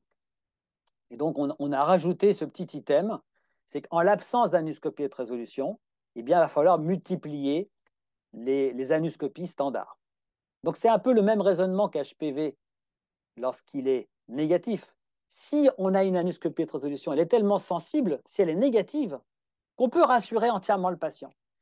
À l'inverse, si on n'a fait qu'une anoscopie standard, donc vous voyez la différence. Anoscopie standard, c'est je mets un tuyau, je regarde avec mes yeux. Anoscopie haute résolution, c'est je regarde avec un microscope, comme la colposcopie. Donc si avec le microscope, je n'ai rien vu, je peux dire au patient ou à la patiente, soyez hyper tranquille, ne revenez pas avant 3 ans. À l'inverse, si je n'ai eu que accès à l'anoscopie standard, ce qui est déjà pas mal quand même, eh bien, on dit au patient, là, je ne peux pas être sûr à 100% à long terme, donc vous revenez par contre dans un an. Voilà. Donc, c'est la recommandation, c'est de faire ce triage avec l'HPV-16. Et si jamais c'est positif, on doit faire une cytologie, un examen clinique. Et si ces deux examens sont positifs, on fait une anoscopie haute résolution. Mais à l'inverse, on ne vous laisse pas dans l'embarras. Si vous n'avez pas l'anoscopie haute résolution, il va falloir revoir ces patients à risque avec une anoscopie standard tous les ans. Alors, on n'a pas tranché différents problèmes. Qui fait les frottis? Est-ce que c'est un autotest? Est-ce que c'est chez le gynécologue pour les femmes dont je vous ai parlé? Est-ce que c'est chez l'infectiologue, chez le généraliste? Nous, en France, et je pense un peu partout, on a le problème du remboursement. C'est difficile de recommander un test qui coûte 70 € dans les laboratoires sans le rembourser. Donc, on va essayer de travailler à ça. Et puis, dans l'algorithme que je vous ai donné, il y a plein d'autres cas de figure que ces patients hyper bien définis. Il y a des patients qui ont déjà eu des condylomes, il y a des patients qui ont déjà eu des dysplasies. Donc, il faut à chaque fois adapter, mais on pourra en discuter après avec les questions. Je ne peux pas aborder tous les cas de figure ici. Et donc, on va voir juste après les différentes autres recommandations dans le monde, y compris en France. Mais on se rend compte que c'est difficile d'espérer diminuer les risques de cancer de l'anus, du col et ORL. Déborah en a un peu parlé. Et qu'il faut vraiment essayer de se battre en amont pour étendre la vaccination Je dis ça chez nous, dans nos pays, mais bien sûr aussi beaucoup chez vous, chez les filles, et je crois que ça se répand en Afrique chez les filles, mais je pense qu'il ne faut pas louper l'étape des garçons. Alors, là, tout récemment, un an après les recommandations de la Société française de proctologie, l'ANRS a publié le rapport de Lobel, qui, en plus des 3 catégories que je vous ai données, a rajouté les femmes VIH qui ont eu au moins un CIN2, voire CIN3, voire cancer, après 30 ans. Nous, on ne l'avait pas mis parce que, comme l'a dit d'ailleurs le responsable du chapitre, il n'y a pas, et c'est écrit dans le rapport de Lobel, il n'y a pas d'études sur, si vous reprenez le tableau de Clifford que je vous ai montré tout à l'heure, il n'y a pas d'études qui donnent l'incidence du cancer chez les CIN2+, VIH, mais uniquement chez les CN2+, non VIH. Donc, nous, en l'absence de données, on a décidé qu'on n'allait pas élargir la population, mais je vous soumets la réflexion. Et puis, l'International Anal Neoplasia Society a publié en février 2024 un élargissement encore plus important de l'assiette de population cible à dépister. Voilà, je vous la soumets en toute honnêteté, puisqu'on m'a demandé de parler des pays riches.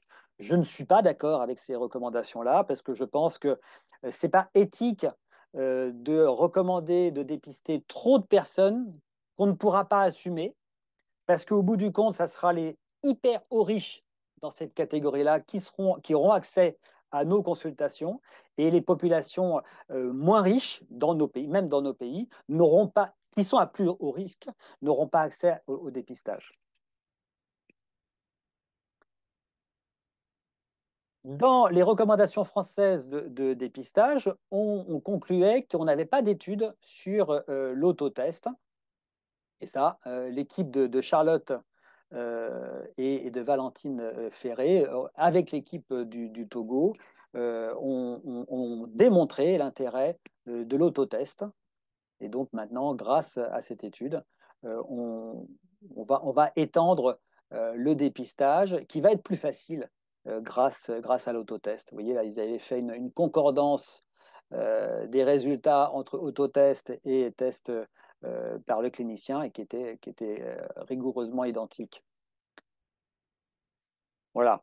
Donc, voilà l'algorithme que la Société française de Procto propose, qui peut, à mon avis, s'adapter dans pas mal de pays. Premier message, toute population à risque, alors soit ces 3 catégories-là, soit même les autres, parce que si on veut s'intéresser aux femmes qui ont CIN2+, VIH ou pas VIH, plutôt que de leur faire des tests compliqués où souvent à la fin on va faire un examen pour rien, posez la question, est-ce que vous avez un symptôme anal? Douleur, saignement, boule. S'il y a un symptôme, on se fait examiner, c'est de la bonne pratique clinique. Si on n'a pas de symptômes, eh bien, il faut être dans les 3 catégories à hyper haut risque. On recommande un frottis HPV 16. On a pris 16 et pas le 18 parce qu'au niveau de l'anus, il y a beaucoup moins d'importance le 18. Et c'est vraiment le 16 qui explique la plupart des cancers de l'anus, ce qui est un peu différent avec le col. Et qui a un gros intérêt, s'il est négatif, de rassurer le patient et le clinicien, de dire le patient ne doit avoir un dépistage anal pas avant 5 ans avec de nouveau un test HPV 16. Si à l'inverse c'est positif, examen clinique et cytologie. Si c'est positif, eh bien, on doit faire une anuscopétrisation et ainsi de suite, et on déroule. Et avec l'anuscopétrisation qui devient essentielle, parce que si c'est négatif, vous voyez, eh bien, ça permet de rassurer le patient, parce qu'on a été très sensible dans la recherche d'une lésion. Donc, s'il n'y en a pas en anuscopétrisation, il n'y en a pas, et vous revenez dans 3 ans. Et puis, si vous n'avez pas l'anuscopétrisation, eh bien, au lieu d'attendre 3 ans, eh bien, il faudra refaire l'examen clinique dans 1 an. Je vous remercie. Merci Laurent, c'était impeccablement dans les temps et c'était très clair. Alors, je dois vous dire plusieurs choses. On me pose d'abord la question de savoir si les diapos sont disponibles, si le webinaire est disponible. Donc en fait, tout le webinaire est enregistré et le replay sera disponible sur la chaîne YouTube à partir de la semaine prochaine. Donc, on avait dans les questions-réponses quelqu'un qui était très malheureux d'avoir raté le début. Il pourra le revoir dès la semaine prochaine. Et on peut consulter les diapos sur le site de la FRAVEIH, mais on ne sait pas les télécharger, mais on peut les regarder. Voilà pour ce qui est du pratico-pratique. Alors, je vais peut-être donner d'abord la main à quelqu'un, la parole à une question pour quelqu'un qui a levé la main. Alors, Nelly, Stalirine, il faut ouvrir votre micro, s'il vous plaît.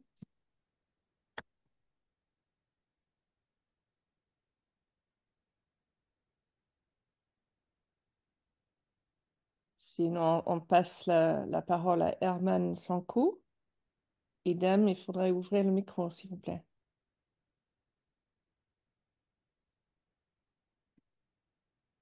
Oui, les micros sont fermés, donc si vous êtes en train de parler, on ne vous entend pas. C'est pas grave. Peut-être que pendant que vous ouvrez vos micros, je vais prendre une question du chat et revenir, Laurent, sur. Tu as parlé des symptômes à un moment, en insistant qu'il faut toujours demander si le patient a des symptômes. Et je suis entièrement d'accord avec toi. Quand on a un patient à risque, on a envie de ne pas passer à côté d'un cancer débutant. Et les cancers débutants donnent souvent des symptômes. La question que nous avons reçue, c'était est-ce que les lésions précancéreuses donnent des symptômes? Donc, le plus souvent, non. C'est un peu le problème et c'est pour ça qu'on va les chercher avec des frottis et ou avec une anoscopie haute résolution. Mais c'est le problème. Le symptôme, effectivement, qu'est-ce qui donne des symptômes? En fait, c'est lorsqu'une lésion est un petit peu abrasée. Donc, le plus souvent, non, mais quelquefois, ça peut un petit peu saigner. Mhm. Mais effectivement, le fait d'être vigilant, vous avez vu dans les deux études que je vous ai comparées, la cohorte IN3, 63% de T1, alors que la vraie vie, c'est plutôt 20% de T1. Vous voyez, donc c'est un gros gain parce que franchement, c'est pas parce que je suis proctologue chirurgien, mais en toute honnêteté, lorsqu'on retire un petit cancer, on le guérit dans 98% des cas avec aucune séquelle. Donc c'est fabuleux d'arriver à diagnostiquer un cancer aussi tôt que ça. Et ça, on le voit dans la pratique, hein, ces petits cancers, ils avaient un petit saignement dans le slip, ils avaient une petite irritation, en s'essuyant, j'avais une petite irrégularité. Et donc la catastrophe, c'est ce qui se passe malheureusement souvent dans la vraie vie, c'est pour ça que j'insiste là-dessus, c'est que le patient, il va aller en parler à son cousin, à sa copine, à son copain, à un pharmacien, à un médecin qui n'a pas le temps, qui n'a pas été formé pour ça. Et donc, malheureusement, alors qu'il est alerté sur un truc, il va laisser passer le temps. Et un petit cancer T1 va évoluer vers un T2, T3, T4.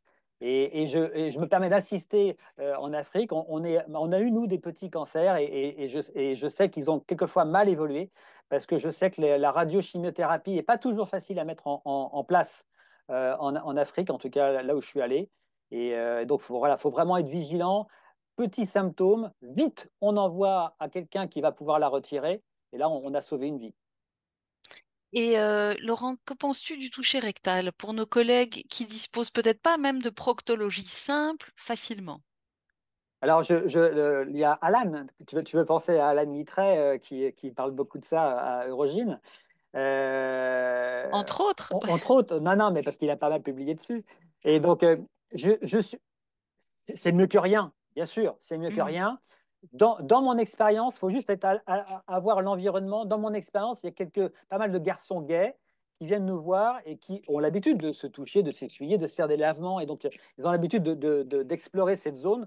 Et ils viennent souvent alarmés à tort parce que, tu sais, au niveau du canal anal, il y a la ligne pectinée et ou des irrégularités parce qu'il y a une hémorroïde. Et donc, ils vont venir alerter pour rien parce qu'il y a cette irrégularité. Mais je te suis, Déborah. Vaut mieux venir pour rien et se faire examiner, surtout qu'on a une population à risque, plutôt que de laisser traîner. Donc, si on n'a rien, eh bien, moi, je suis pas contre. Je suis d'accord avec toi. Donc pour résumer, peut-être pour tous ceux qui nous écoutent, c'est vrai que demander si on a des symptômes et réaliser un toucher rectal permet en tout cas, d'attraper des cancers débutants qui sont guérissables. Comme tu dis, on sauve une vie plutôt que de laisser traîner et de découvrir à des stades ultérieurs qui vont pas guérir malgré le traitement. Et pour rebondir sur ce que tu viens de dire, faire un toucher rectal, et j'ai envie de dire, vous, vous les médecins, les soignants que vous êtes, quelqu'un vient vous voir, vous avez identifié qu'il y a un symptôme, n'ayez pas honte de faire un toucher anal. En expliquant les choses avec beaucoup de gentillesse et souvent avec un peu d'humour encore, on arrive toujours à examiner les patients les plus réticents. Et si ce n'est pas maintenant, réfléchissez, monsieur, madame, et revenez d'ici 1 à 2 semaines. C'est important que je vous touche. Et vous, si vous sentez quelque chose qui est régulier, mou, c'est pas grave. Si vous sentez la moindre petite induration, là, il faut vraiment faire une anoscopie et aller faire un prélèvement pour vérifier que c'est un cancer, parce que comme l'a dit Déborah, vous sauvez une vie. Alors, il y a des questions dans le chat sur la vaccination. Patience, ça arrive, on va vous éclairer dessus tout de suite. Il y avait une question un peu plus tôt qui demandait, Laurent, est-ce que tu tiens compte de la vaccination pour faire le dépistage? Du statut vaccinal. Donc, est-ce que tu adaptes ton dépistage en fonction du statut vaccinal? Bah, c'est une question très d'actualité chez les femmes dans les pays où la couverture vaccinale est importante. Mais je suis malheureusement sur ce plan-là français, et donc on a une couverture vaccinale qui est encore pas très très bonne, qui augmente, mais qui n'est encore pas très très bonne. Donc, en tout cas, au niveau de l'anus, ne peut pas influencer les recommandations que je viens de vous dire. Parce que là, je parle devant des gens beaucoup plus forts que moi. Donc, mais globalement, avec la couverture vaccinale qu'il y a, surtout chez les garçons particulièrement, on ne peut pas en tenir compte. On espère que plus tard, oui, mais pour l'instant, non. Et c'est le cas aussi pour les femmes, hein, de toute façon, pour le moment, même dans les pays. Alors, tu as Non, raison ouais. de signaler, pour nous, la France, on n'est pas voilà, les meilleurs élèves, loin de là. Mais même pour le moment, les pays, alors c'est le cas en France, mais même dans des pays avec des couvertures vaccinales élevées, pour le moment, ça changera peut-être pour la femme à terme, mais pour le moment, la stratégie de dépistage est identique qu'il y ait eu une vaccination complète ou pas, hein. Donc, ça n'impacte pas pour le moment Tout à fait. la stratégie de dépistage pour le cancer du col. Donc, autant vous dire que le cancer de l'anus, ça ne va pas près de changer non plus, vu qu'évidemment, on a démarré cette stratégie de dépistage seulement maintenant. Enfin, pas maintenant, mais un peu plus organisée et recommandée. Alors moi, j'avais encore une question pour toi, Laurent, personnelle. Donc tu montres bien que dans l'étude encore, malgré le fait que les gens viennent tous les 6 mois, qu'on les traite, etc., dans le groupe traité, pas dans le groupe qui était juste observé, il y a encore 9 cancers. Et donc c'est vrai que dans le cancer du col, même quand on fait des conisations ou qu'on traite les lésions précancéreuses, on a aussi parfois des cancers. Mais enfin, ici, on sait que c'est une zone plus difficile à traiter. Est-ce que tu penses qu'il y a une marge d'amélioration des traitements des lésions de dysplasie de haut grade pour éviter ces cancers à l'avenir, même s'ils sont dépistés à temps? La réponse est oui.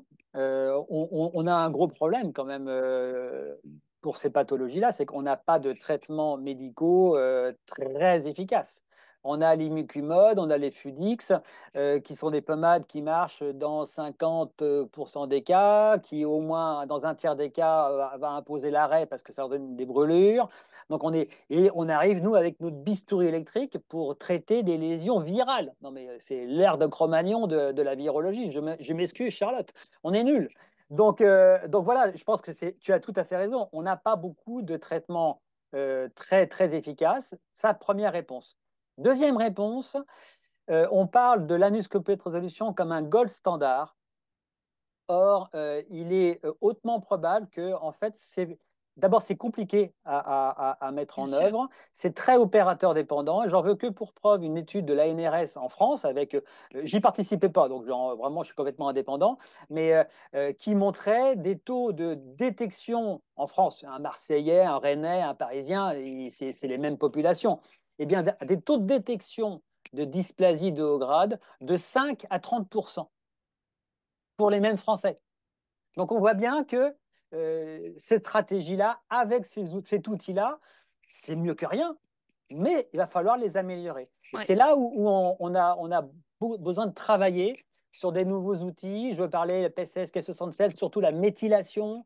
Oui, Voilà. Et donc, tous ces outils-là qui vont nous permettre de mieux identifier des populations. Alors, dysplasie sévère, ok, c'est à risque, mais parmi eux, ceux qui ont en plus ceci ou cela comme strate, qui sont à hyper haut risque. Voilà. Donc, il faut qu'on tout à travaille fait. pour trouver des nouveaux outils. Ouais. Et je pense que la France a, et notamment vous avez publié des choses vraiment intéressantes sur ces marqueurs. On attend aussi les sous-études encore avec les marqueurs spécifiques qui vont nous orienter qui traiter plus agressivement ou pas. J'ai une Exactement. dernière micro-question, Laurent, un peu provocative, excuse-moi, je peux pas résister. Euh, Charlotte a montré une très belle étude où on voit vraiment l'évolution de beaucoup plus d'HPV-16 au fur et à mesure qu'on passe de l'infection à la dysplasie au cancer. Mais quand même, chez les patients HIV, on était à près de 30% qui avaient un cancer pas HPV-16. Donc si on suit ton algorithme, ou votre algorithme, on l'est sur le côté, pratiquement une personne sur quatre, une personne sur trois. Est-ce que vous allez revoir ça? Alors, Pour les gens avec le VIH, hein? ouais, c'est ça, pour les gens avec le VIH, ouais. Non, mais je partage ce questionnement. Alors, il y a deux autres études qui montraient plutôt 90 à 95% d'HPV-16 dans les cancers. Donc, en fait, il y a des études plutôt contradictoires. Mhm. Et encore une fois, notre démarche, elle est plutôt stand-up plutôt que top-down. C'est-à-dire, on se dit, déjà, si on additionne tous ceux qui sont là, que je vous ai listés, ça fait déjà beaucoup, beaucoup de travail et je ne suis pas sûr qu'on pourra tous les dépister. Donc, déjà, travaillons sur ceux qu'on est sûr pour lesquels on peut avoir un bénéfice. Et déjà, j'avais calculé, c'est plusieurs centaines de milliers de Et, personnes à dépister. C'est un travail phénoménal. Donc, et moi, je suis un peu un militant de ça, c'est-à-dire que je suis assez opposé à des stratégies où on a une assiette de dépistage énormissime qui fait que bah, ça va être que les très riches de ton assiette qui vont être dépistés. Et donc, parce que les pauvres de ton assiette, eh ben, ils n'auront pas accès à ma consultation, ils n'auront pas Mhm. accès aux frottis. Moi, actuellement, avec l'HPV-16, on ne fait que l'HPV-16. Depuis un an, j'ai 80, on va l'évaluer tout ça, hein, mais j'ai 80% de patients qui reviennent qui n'ont pas fait le frottis pour de multiples raisons. Et pourtant, je te parle de Parisiens. Je ne parle pas des patients les plus défavorisés. Donc, tu vois, c'est-à-dire que même avec ça, on s'est dit, alors vraiment, on fait tout petit. On va l'évaluer. Et j'ai peur que déjà, on n'a pas réussi à faire 80%, 20% du tout petit. Et Ah, pour compléter, c'est vrai que c'est une question qui peut aussi beaucoup parler au niveau des virologues, parce qu'il y a des viraux qui ne sont pas d'accord de rendre que l'HPV-16. Donc on va faire une cohorte, comme disait Laurent, où on va suivre les participants dans cette cohorte. Et là, on va faire tous les HPV, au risque, hein, je parle bien sûr. Donc ça nous permettra d'avoir des... Là encore, on a besoin de données, c'est comme tout. Alors je dis pas qu'il n'y a pas de données, je vous en ai présenté, je suis d'accord, hein. Mais dans ce cadre-là, voilà, et on verra si avec ces données vraiment dans le cadre du dépistage et de ces populations au risque, est-ce que ça apporte quelque chose ou pas? ouais. Et puis effectivement, bah, s'il faut, elles évolueront. Mais au moins, je pense qu'effectivement, fallait déjà passer le premier, il n'y avait rien, hein. Donc, C'est le problème de la philosophie du triage. Il faut comprendre ce que c'est qu'un triage. Un triage, c'est pas être sûr qu'il n'y aura rien dedans. C'est qu'est-ce qui est le plus pertinent de dépister. Et donc, si j'élargis, si en plus du 16, j'élargis, je mets 18, je mets le 31, en fait, je vais avoir beaucoup, beaucoup de gens 18, 31, 33 pour rien. Et donc, du coup, celui qui a le 16, Mais il n'aura pas oui, accès à moi. moi nous sommes confrontés, par exemple, dans notre centre aussi, à établir des guidelines pour qui est-ce qu'on va screener. Et là, il y a un problème de ressources claires, et je pense que tous nos auditeurs ont des problèmes de ressources aussi. Donc, prioriser les gens. Et alors, on n'a pas présenté ce soir, mais parce qu'elle est toute récente, une étude par nos collègues espagnols, mais qui est une gigantesque cohorte qui stratifie le risque du cancer lui-même en fonction de l'âge des personnes avec le VIH et de leur nadir CD4. Et moi, j'ai vraiment envie de faire un triage, c'est pas le bon mot, mais de prioriser les personnes avec le VIH On sait que plus de 60 ans, bah, c'est ceux-là qui ont le plus haut risque de cancer. Le nadir CD4 le plus bas.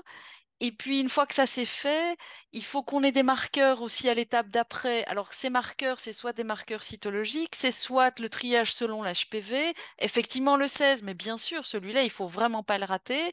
Mais est-ce qu'on peut se permettre de ne pas inclure les autres, puisqu'on avait quand même pratiquement 30% de cancer dû à un autre, etc., etc. Donc, je pense que c'est vraiment en évolution à l'heure actuelle qu'on a besoin de plus d'études pour pouvoir vraiment définir qui envoyer d'abord à la malheureuse consulte d'anoscopie en haute résolution, qui est la seule, alors qu'on a plein d'autres consultes peut-être de proctologie simple, etc. On doit passer au Entièrement topo d'accord. suivant, mais je vous laisse réagir peut-être un instant à ça. Tu Mais je disais suis entièrement d'accord? d'accord avec toi. Je suis entièrement d'accord avec toi. Bien Et tu sûr. parlais, Ouais. et la petite pondération à la fin, je pense qu'il ne faut pas trop se stresser si on n'a pas l'anoscopie de résolution, anoscopie standard, avec quelqu'un qui sait mettre un tuyau dans un anus et qui sait regarder, Oui, donc reconnaître l'hémorroïde interne, l'hémorroïde externe, la ligne pectinée. Et donc, ce qui n'est pas ça, c'est-à-dire une petite surélévation, et qui, au moindre doute, va faire un prélèvement, c'est franchement, déjà très bien. c'est déjà très, très bien. C'est Oui, déjà très, très bien. oui. Ok, alors on a un tout petit peu, on a 1 ou 2 minutes de retard. C'est à moi maintenant de vous présenter le topo suivant. Je vais me présenter en 2 minutes. Je suis infectiologue clinicienne. Je travaille à l'hôpital Saint-Pierre à Bruxelles et je m'intéresse à l'HPV depuis le début des années 2000. J'ai surtout publié sur les femmes et sur la vaccination. Donc, je vais vous présenter les updates de vaccination anti-HPV vraiment avec le focus pour les hommes, puisque c'est une session consacrée aux hommes. Alors, vous pouvez voir les questions que je vous ai préparées, je vais vous les lire et donc allez-y, votez en même temps. Donc, ma première question, c'est donc il y a une seule réponse chaque fois, hein. Ma première question, c'est le vaccin préventif contre le papillomavirus contient-il du virus HPV vivant atténué et donc ne peut pas être donné aux personnes avec une immunodépression? Ou bien ce vaccin ne cause pas de chute des lymphocytes CD4, VIH, de CD4 ni de remontée de charge virale chez les personnes avec le VIH. Le vaccin nevalent n'est pas recommandé chez les personnes avec le VIH. Le vaccin bivalent protège contre les condylomes. Ou bien toutes ces propositions sont vraies. Donc ça, il faut choisir une seule proposition. Et c'est la même chose dans la deuxième question. Il n'y a qu'une proposition que vous pouvez choisir. Le premier, c'est le vaccin contre HPV est recommandé pour les personnes qui vivent avec le VIH et c'est le vaccin nevalent. Des études randomisées montrent que l'on peut vacciner contre HPV avec 1 ou 2 doses avant 21 ans les personnes sans VIH. Il n'y a pas d'études publiées à l'heure actuelle sur moins de 3 doses chez les personnes qui vivent avec le VIH. Et la vaccination adjuvante consiste à vacciner au moment ou après le traitement des lésions de haut grade dans le but de diminuer les récurrences. Et la dernière proposition, c'est toutes ces propositions sont correctes. Je vous laisse répondre et on attend de voir comment vous avez répondu présenter, pour passer à la présentation.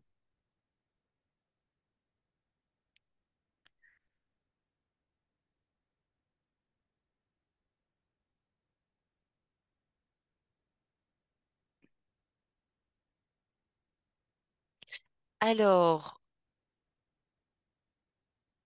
d'accord. Eh bien, effectivement, c'est très partagé. Je pense que ça vaut la peine. Comme a dit Laurent, ça montre que la présentation va être utile. J'espère que je vais vous apporter toutes mes réponses à ce moment-là, pendant ma présentation. Et je dois partager, excusez-moi, je suis un chouïa perdu. Où est le partager? Je ne le vois plus. Où est-ce qu'il est? Peut-être Faut juste ici? bouger toute Bas- la souris et normalement ça apparaît en En bas du... bas à droite, la flèche verte. Merci. À droite au milieu. Elle était évidente, mais je sais pas pourquoi je ne la voyais pas. Est-ce que vous voyez ma présentation? Oui. Je la mets en diaporama. Voilà. Alors, pour bien comprendre la vaccination, je voulais vous rappeler comment se passait une infection par le HPV et comment l'immunité naturelle réagissait à l'infection au HPV. Vous avez ici l'épithélium des muqueuses, soit génitales, soit oropharyngées, soit anales, par exemple. Et vous voyez qu'il y a une micro-brèche ici à la surface. L'HPV va pouvoir rentrer et il va viser la cellule basale, qui est sa cellule cible où il est capable de commencer sa reproduction. Et puis, il va profiter de la différenciation des cellules au fur et à mesure qu'elles montent vers la muqueuse et qu'elles se kératinisent pour utiliser la machinerie cellulaire de ces cellules et faire plein de nouveaux petits virions qui vont venir s'exprimer et s'exporter ici à la surface. Ces virions vont aller soit infecter une autre partie du corps, par exemple passer du col à l'anus chez la femme, soit aller infecter un partenaire. Si l'infection persiste plus de 12 à 18 mois, le virus est capable de s'intégrer et va, si c'est un virus à haut potentiel, à haut risque, et de provoquer l'apparition de cellules mutantes néoplasiques, d'abord précancéreuses et puis qui peut envahir ensuite la muqueuse. Alors, vous voyez que le virus, il reste entièrement à la surface du corps, il rentre pas au moment de l'infection, il ne rentre pas en profondeur et donc il ne crée pas de mort cellulaire, il n'y a pas d'inflammation, il n'y a pas d'ulcération ni d'exsudat, il n'y a pas de virémie et il ne va pas dans la profondeur vers les cellules présentatrices d'antigènes. Et donc, les réponses en anticorps neutralisant contre les infections HPV sont présentes dans le meilleur des cas dans la moitié à 90% des gens, mais de manière très faible. Donc tout le monde ne développe pas des anticorps et tout le monde n'a pas un taux élevé. Alors, chez la jeune fille, l'acquisition du VIH se fait au moment des premières relations sexuelles, ici avec un pic, et puis il y a vraiment une diminution du taux d'acquisition. Il y a parfois un petit rebond ici vers la cinquantaine. Pardon, la cinquantaine est un peu plus loin. Ici, probablement parce que il y a une immunosénescence ou bien un nouveau partenaire. Alors, l'infection, on va s'en débarrasser dans 90% des cas si on n'est pas VIH, mais si on est VIH, on peut rester avec cette infection chronique dans 20 à 30% des cas. Chez les hommes, c'est différent. Les hommes sont en permanence infectés avec d'autres génotypes au niveau génital, mais aussi au niveau anal, avec une prévalence qui est importante, d'autant plus que ce sont des hommes qui ont des relations avec d'autres hommes. Et je voulais vous remontrer ici, puisque c'est la session sur les hommes, qu'un tiers des cancers liés à l'HPV touchent les hommes, que ce soit le cancer de l'anus, le cancer ORL, évidemment le cancer pénien, même si le cancer principal dans le monde, c'est celui de la femme. Aujourd'hui, on parle de ces cancers chez les hommes. Alors, chaque étape de la carcinogénèse, c'est-à-dire de l'affection, puis le fait que l'infection va devenir persistante, mener à des lésions précancéreuses, puis cancéreuses, eh bien, elle va être augmentée chez les personnes qui vivent avec le VIH, d'autant plus que l'immunité descend et que la charge virale n'est pas contrôlée.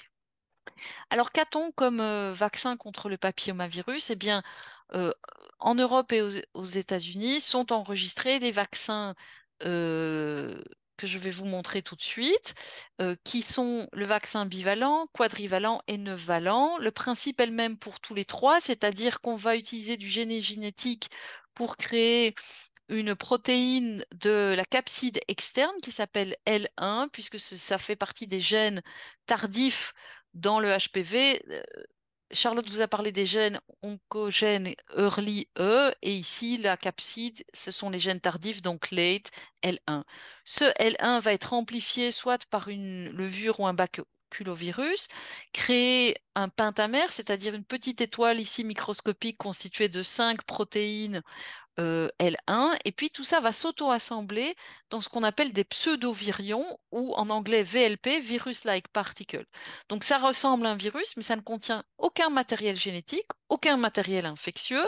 Donc vous avez déjà la réponse à la première proposition là que je vous avais faite tout à l'heure dans mes questions, mais ça va vous donner des pseudovirus extrêmement immunogènes. Alors, dans le 2 valent, on a utilisé des L1 spécifiques des génotypes à haut risque 16 et 18. Le bivalent, c'est le vaccin Cervarix fabriqué par GSK. Puis, il y a eu le quadrivalent quasi en même temps qui est le même principe contre les HPV 16 et 18, donc qui couvre 70% des cancers du col. Et puis on a rajouté le 6 et le 11 contre les condylomes. Et ça, c'est le Gardasil classique fabriqué par Merck qui n'est plus produit à l'heure actuelle. Et donc, on a maintenant le 9 valent que Merck produit également. Toujours une protection contre les condylomes, 6 et 11, toujours nos 16 et nos 18, et puis ces fameux 5 génotypes oncogènes qui, à eux tous ensemble, représentent 90% du cancer du col. On a même vu dans l'étude que Charlotte nous a présentée que c'était même plus, c'était entre 92 et 95% dans certains cas. Même s'il ne contient pas le 35, ça reste quand même une couverture très large. Alors, je vous les ai remis en gras ici, ces deux vaccins qu'on trouve aujourd'hui en Europe et aux États-Unis, mais vous avez des biosimilaires, soit de bivalents, soit de quadrivalents, soit de non-avalents, notamment en Chine ou en Inde à l'heure actuelle, et qui ont été mis sur le marché avec soit une reconnaissance pour la vaccination des filles, soit une reconnaissance pour la vaccination filles et garçons. Alors, quand on injecte ce vaccin, on va aller mettre tous ces épitopes répétitifs en contact en profondeur directement avec la cellule dendritique. Donc, vous voyez immédiatement la différence avec l'infection naturelle qui, elle, ne permet pas de rentrer en contact avec la cellule dendritique, d'où production de deux immunités très importantes, non seulement une immunité cellulaire spécifique anti-HPV de ce génotype-là, mais aussi la sécrétion d'anticorps neutralisant, évidemment, ce qu'on recherche avec un vaccin, et ce qui conduit à 100% de séroconversion dans les études d'enregistrement chez les enfants de 9 à 14 ans, et des hauts taux d'anticorps neutralisants qui sont 100 à 10 000 fois supérieurs à l'immunité naturelle. Et c'est ce que je vous montre ici avec le Gardasil. En pointillé, l'immunité naturelle, voyez un taux très très bas. Et puis ici, le taux d'anticorps, attention, sont des échelles logarithmiques. Donc effectivement, au lieu d'une immunité naturelle ici avec le Cervarix, vous avez des immunités beaucoup plus importantes qui persistent avec le temps. Vous voyez, même si l'immunité décroît, elle reste même au bout de, on sait maintenant 10 ans, hein, on a 10 ans de recul, beaucoup plus importante que l'immunité naturelle. Donc, la vaccination préventive, quel est le but? C'est d'empêcher une nouvelle infection d'un HPV qu'on n'a jamais rencontré. Donc on vaccine, on développe des anticorps et du coup, cet HPV nouveau qui va rentrer, il va pas pouvoir s'implanter. C'est ça le principe de la vaccination préventive. Alors les premières études d'enregistrement ont été faites chez à peu près 80 000 sujets, principalement des femmes. Il y a quand même une étude ici que je vous ai mis en gras avec 4 000 hommes. Que montrent ces études? Chez les femmes, l'efficacité de prévention des lésions de dysplasie de haut grade du col et des condylomes est très importante, plus de 95% d'efficacité clinique. Chez l'homme, cette étude-là ici, avec 4000 hommes, dont 15% étaient des hommes qui avaient des relations avec d'autres hommes, on a une bonne efficacité de l'ordre de 80% contre les lésions anales, qu'elles soient cancéreuses ou condylomes. Très bon résultat.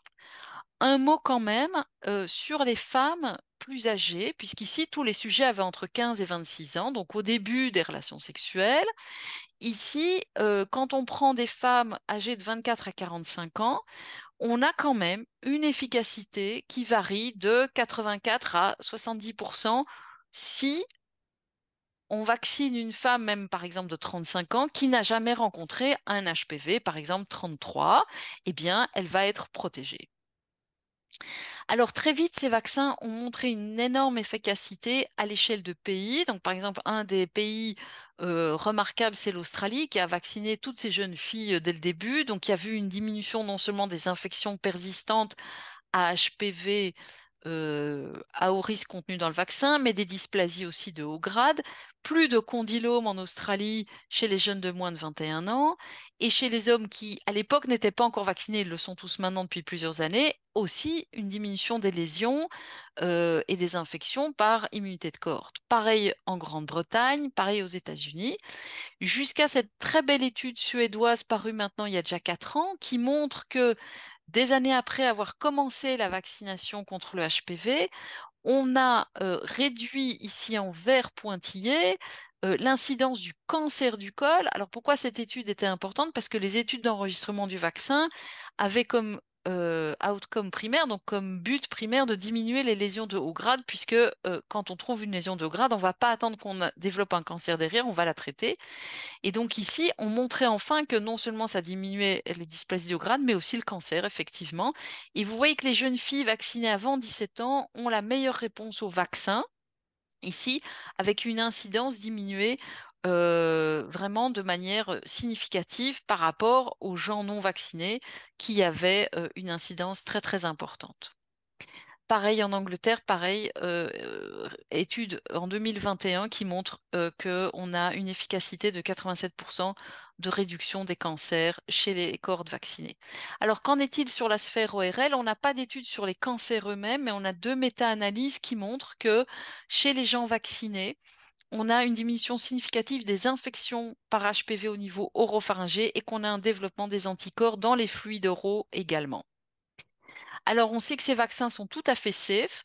La plupart des effets secondaires sont peu importants, de courte durée, c'est des réactions locales. Il y a 15% de céphalées sur le vaccin à HPV, mais ce sont des céphalées non sévères pour la plupart du temps.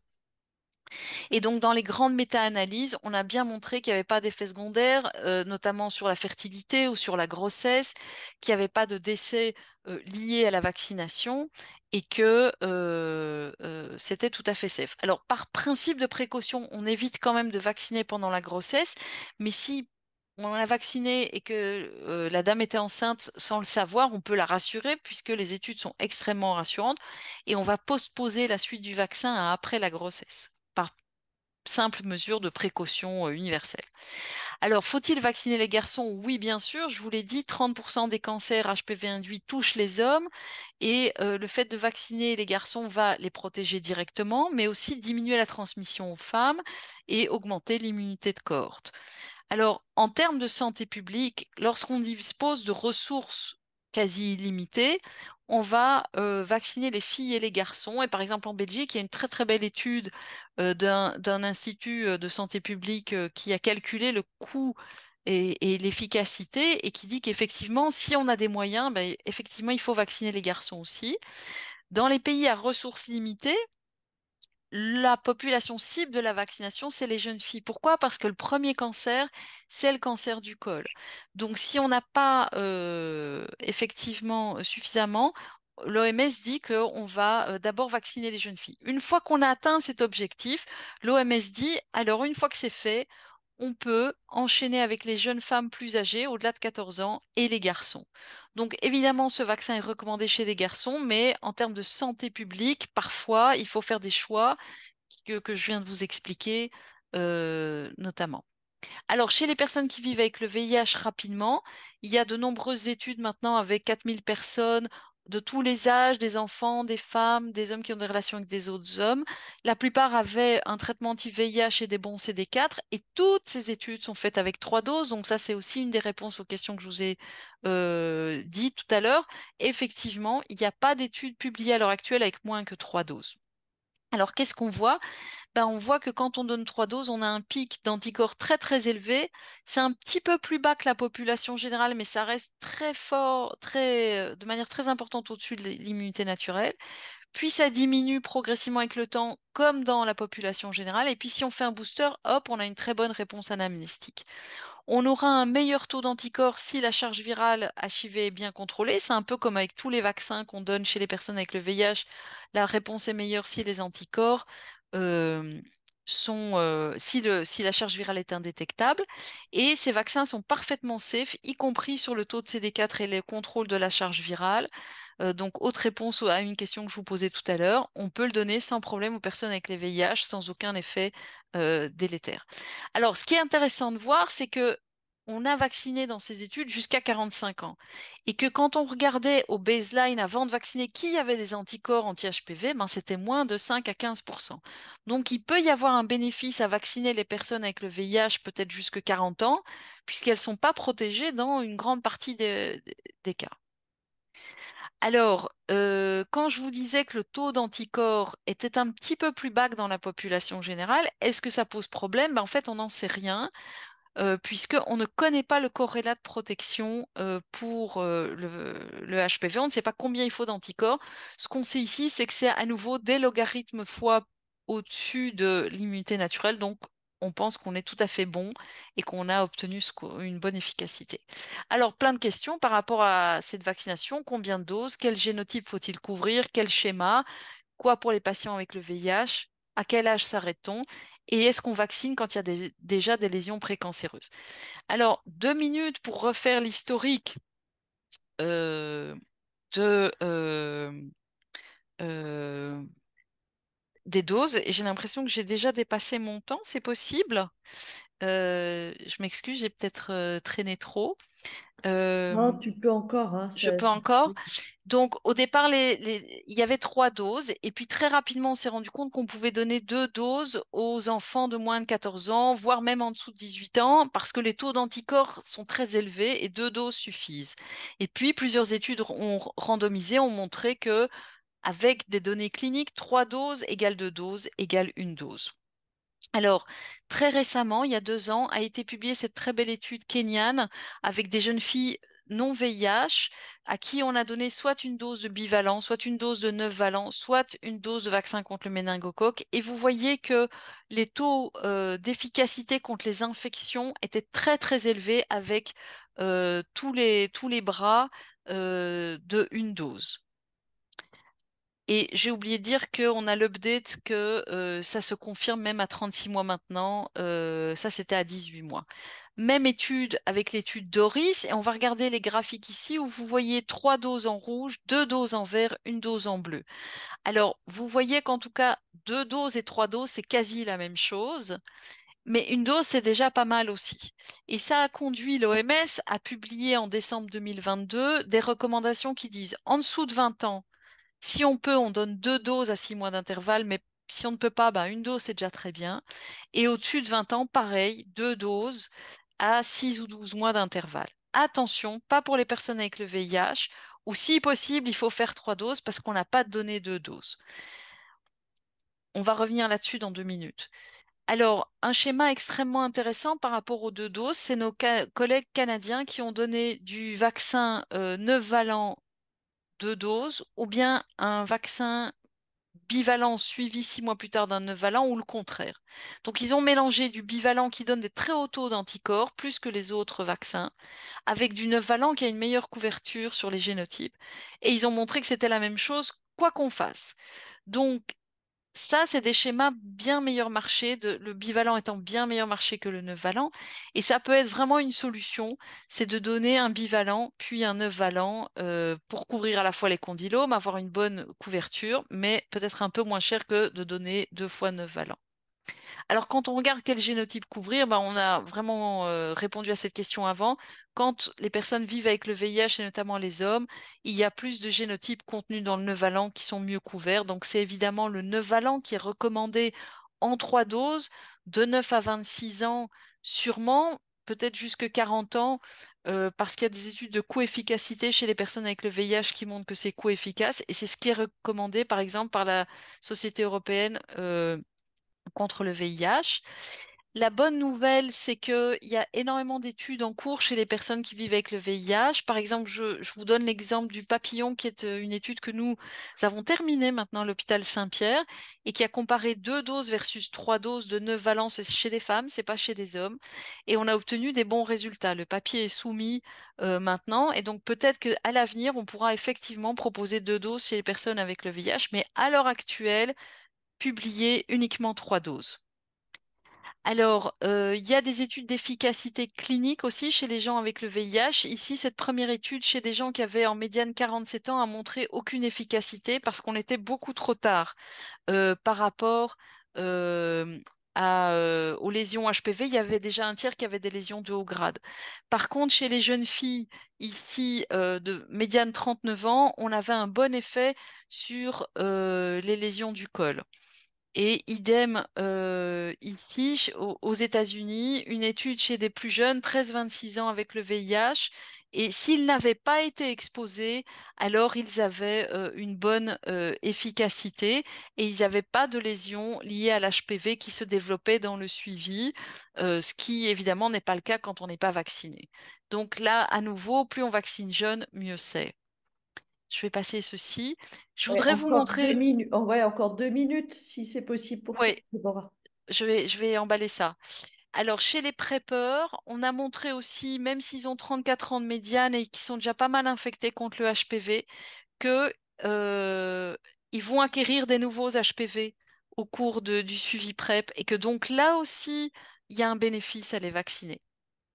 Ça, c'était l'étude coût-efficacité qui vous montre que vacciner les hommes qui ont des relations avec d'autres hommes jusqu'à 40 ans est efficace. Et donc, je voudrais terminer en parlant des vaccinations lorsqu'on a des lésions de haut grade. Donc, lorsqu'on traite, on veut empêcher, effectivement, on va traiter par conisation les femmes ou par ablation chez les hommes. Et en même temps, on pourrait vacciner pour empêcher l'acquisition de nouveaux HPV, stimuler le taux d'anticorps déjà présent et stimuler l'immunité cellulaire. Et effectivement, les méta-analyses ont l'air de montrer qu'on réduit de 60% le risque de récidive. Malheureusement, ce n'est pas des études randomisées. Et les études randomisées publiées à ce jour ont été faites avec le vaccin quadrivalent, alors qu'on sait que c'est le vaccin 9-valent qu'il faut utiliser chez les personnes avec le VIH. Dans cette étude en Afrique du Sud, chez les femmes, on n'avait pas de données sur les HPV, mais on sait que ce n'est pas ces HPV-là du quadrivalent qui sont utiles. Et dans l'étude hollandaise, on a aussi utilisé l'HPV quadrivalent, le vaccin quadrivalent. Et là, on a vu que 60% des récidives étaient dues à des HPV non vaccinaux. Donc, il aurait fallu vacciner avec le 9-valent. Et là, bonne nouvelle à nouveau, il y a des études en cours sur la vaccination adjuvante après traitement des lésions du haut grade, mais avec le 9-valent chez les personnes chez le VIH. Alors, je voulais terminer juste avec une dia ici d'un article que je voudrais partager avec nos collègues du Sud sur les obstacles à la vaccination contre le HPV. C'est un très bel obstacle, un très bel article, pardon, qui souligne bien quels sont les obstacles, notamment en Afrique subsaharienne, le manque de ressources, le fait que les garçons sont rarement considérés comme pouvant recevoir un vaccin, la désinformation, le manque de personnel, mais aussi tous les facilitateurs, les sites de vaccination faciles à atteindre, quel type de campagne faire, etc., pour promouvoir la vaccination dans vos pays. Et je termine en disant que les vaccins préventifs contre HPV sont sûrs et hautement efficaces dans la prévention du cancer du col, de l'utérus, mais aussi des autres lésions, et ce à l'échelle de pays entiers. Les vaccins peuvent être donnés chez les personnes VIH négatives de 9 à 26 ans en 1 à 2 doses avant 20 ans et en 2 doses à partir de 21 ans. La vaccination adjuvante lors du traitement des lésions de haut grade diminuerait le taux de récidive, mais les études randomisées et le suivi prolongé sont en cours. Là, il n'y a pas de limite d'âge. Et enfin, en termes de santé publique, vacciner avant les premières relations sexuelles est plus efficace en termes individuels, mais il reste un bénéfice à vacciner après et ça doit être discuté avec le patient. Je vous remercie pour votre attention. Merci beaucoup, Déborah, pour cette très belle présentation, cette belle overview. Alors, si on regarde au niveau des... On a le temps quand même, quelques minutes pour des questions. Donc, on a des questions sur... Alors, tu as déjà un petit peu répondu. Ah, alors, je vois déjà une main levée. Alors, on va commencer par la main levée. Docteur Drabo, allez-y si vous pouvez ouvrir votre micro.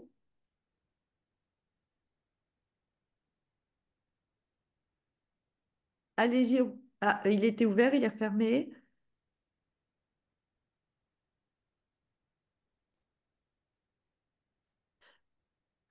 Non, je pense C'est qu'il bon. faut passer en Ouais. question.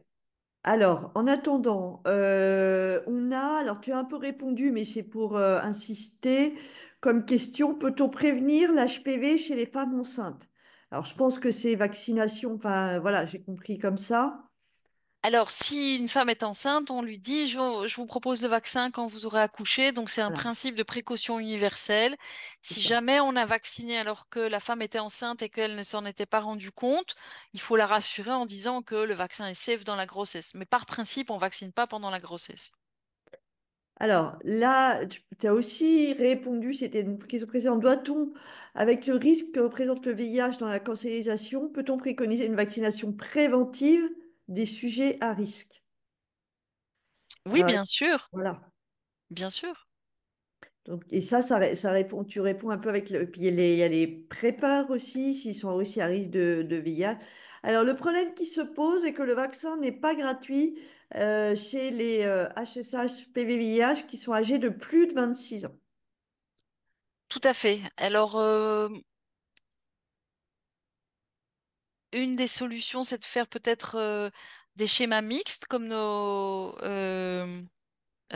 collègues canadiens, donc qui ont montré que mélanger le bivalent et le neuf-valent était intéressant. Euh, alors, ce que nos collègues canadiens ont fait, c'est chez des personnes sans VIH. Mais comme on voit que la vaccination chez les personnes avec le VIH, avec des bons CD4, hein, une charge virale indétectable, donne quasi les mêmes taux d'anticorps, on peut imaginer si vraiment vous avez quelqu'un devant vous et c'est ce que je lui conseillerais. Je veux dire, si on a quelqu'un qui a le VIH, qui a HSH, il est à haut risque. Il est sûrement pas couvert contre tous les génotypes. Donc moi, je proposerais de faire un schéma mixte où il peut utiliser une dose de bivalent, par exemple, et Mm. deux doses de novalent.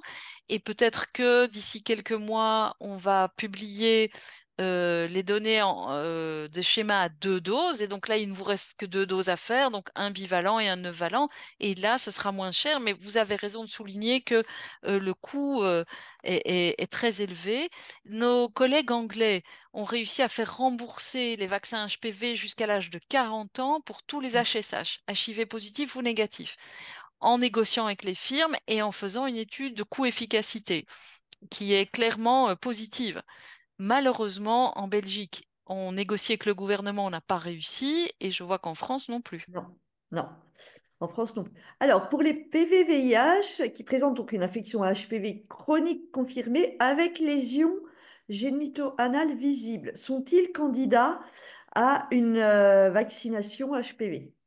Alors, ils sont candidats avec des réserves à l'heure actuelle, c'est-à-dire que cette vaccination ne va pas influer sur le cours de la lésion en cours. La lésion doit être traitée s'il y a une indication de traitement. Certaines études, dont la méthodologie n'était pas excellente, montreraient qu'on diminue de 50% le taux de récidive.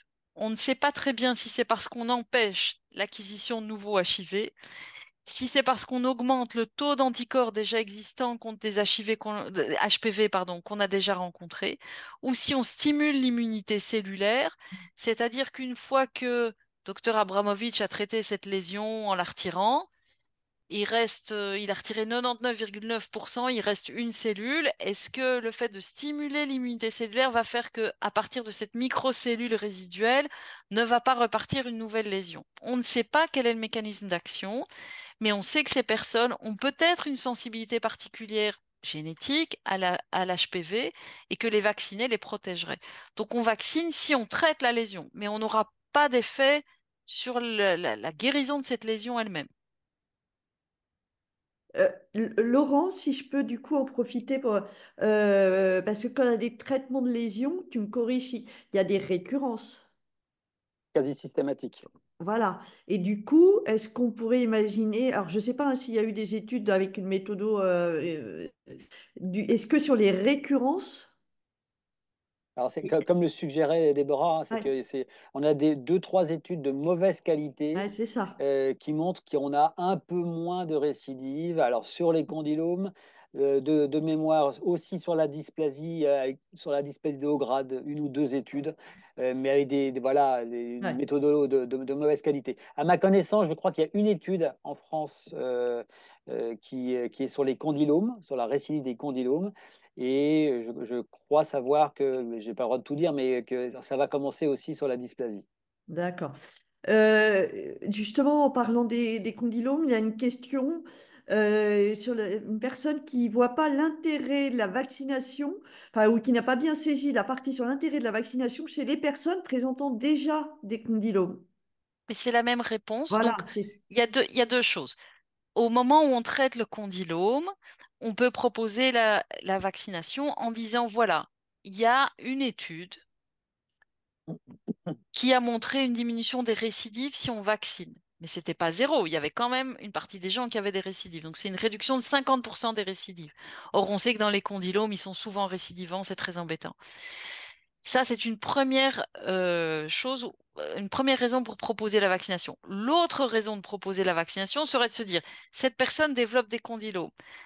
Elle a peut-être déjà un HPV 16 ou pas, mais elle a peut-être pas rencontré les 9 génotypes. Donc, elle a rencontré le 6 du condylome, mais les 8 autres, on ne sait pas si elle a déjà rencontré.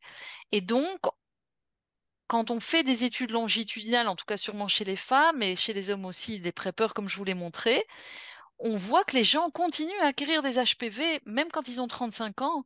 Et donc, moi, je trouve que en termes individuels, ça vaut la peine de discuter avec le patient en disant, voilà, ça ne vous empêchera pas de peut-être avoir une récidive des condylomes, peut-être que ça va un peu diminuer la récidive et ça vous empêchera peut-être d'avoir un autre HPV. Or, comme cette personne a développé des condylomes, peut-être qu'elle a une sensibilité génétique aux HPV. Tous les gens qui rencontrent l'HPV 6 ne développent pas un condylome. Donc, voilà. Donc, je pense que ça, c'est vraiment la différence entre la santé publique, à qui est-ce qu'on propose de vacciner à l'échelle d'un pays, et dans notre cabinet à nous, ce qu'on peut dire aux patients. Moi, je partage la réponse de Déborah. Je crois que plus, vu le fait que ça récidive et qu'on a dit tout à l'heure qu'on avait assez peu de traitements, on a 2 pommades et on a le bistouri électrique pour traiter une lésion virale. Là, on a une arme de plus qui est la vaccination pour diminuer peut-être un peu la récidive. Quelqu'un qui se fait brûler les fesses pour les condylomes, c'est ça, hein, c'est des brûlures au niveau de l'anus tous les 3 ou 4 mois, pendant 1 an, 2 ans. Bah, en général, quand on tient le discours de Déborah, beaucoup de gens disent bah, bon, je ne suis pas sûr que ça marche, mais en tout cas, moi, je suis prêt à tout tenter pour avoir quelques destructions en moins et me débarrasser plus rapidement de ces récidives des condylomes. Donc, oui, je partage l'avis de Déborah, et plus le patient est jeune, plus je le partage. Et alors, on va vu l'heure une dernière question qui est sur l'âge j'allais dire, de l'indication de la vaccination. Alors, on sait, enfin, pour les recos, nous en France, c'est donc 19 ans pour les filles et puis 26 ans si vous êtes garçon HSA. Là, l'idée, c'est est-ce qu'il peut être recommandé, à quel âge est-il recommandé de se faire vacciner contre l'HPV, même si on est vierge? Donc, en fait, si je comprends la question, c'est est-ce Oui. qu'on peut aller plus tard que les Alors, repos? moi, j'ai vu cette question dans le chat et je voudrais vraiment répondre que les études montrent que plus on vaccine jeune, plus le taux d'anticorps est élevé, plus il va persister dans le temps. Donc, si on vaccine une enfant de 9 ans versus 14 ans, la petite fille de 9 ans ou le petit garçon de 9 ans, il va avoir un plus haut taux d'anticorps que la petite fille de 14 ans. Alors, à nouveau, on ne connaît pas le corrélat de protection, donc peut-être que ça n'a pas d'importance, mais ça en a quand même. Et moi, je pense que malheureusement, la façon dont, donc, dans la façon dont était libellée la question, c'était est-ce qu'on peut attendre juste avant les relations sexuelles, c'est-à-dire juste avant le mariage, pour vacciner la personne? Et malheureusement, je pense que euh, personne n'est maître de sa sexualité. C'est-à-dire que effectivement, on peut, dans un monde de rêve, imaginer que ça ne va, on le contrôle, c'est-à-dire que il y aura une sexualité qu'après le mariage. Mais on a parlé d'agression sexuelle plus tôt, et puis même en dehors des agressions sexuelles, évidemment qu'on ne maîtrise pas, mais je pense qu'il y a pas mal d'agressions sexuelles autour de nous. Il y a aussi des relations sexuelles désirées, mais qu'on n'avait pas prévues.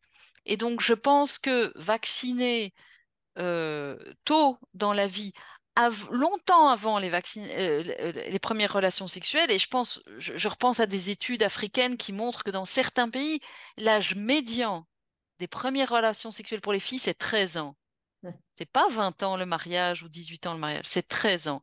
Donc, vacciner à partir de 9 ans ou 14 ans, ça a tout son sens. Et il ne faut pas attendre effectivement la veille du mariage pour vacciner.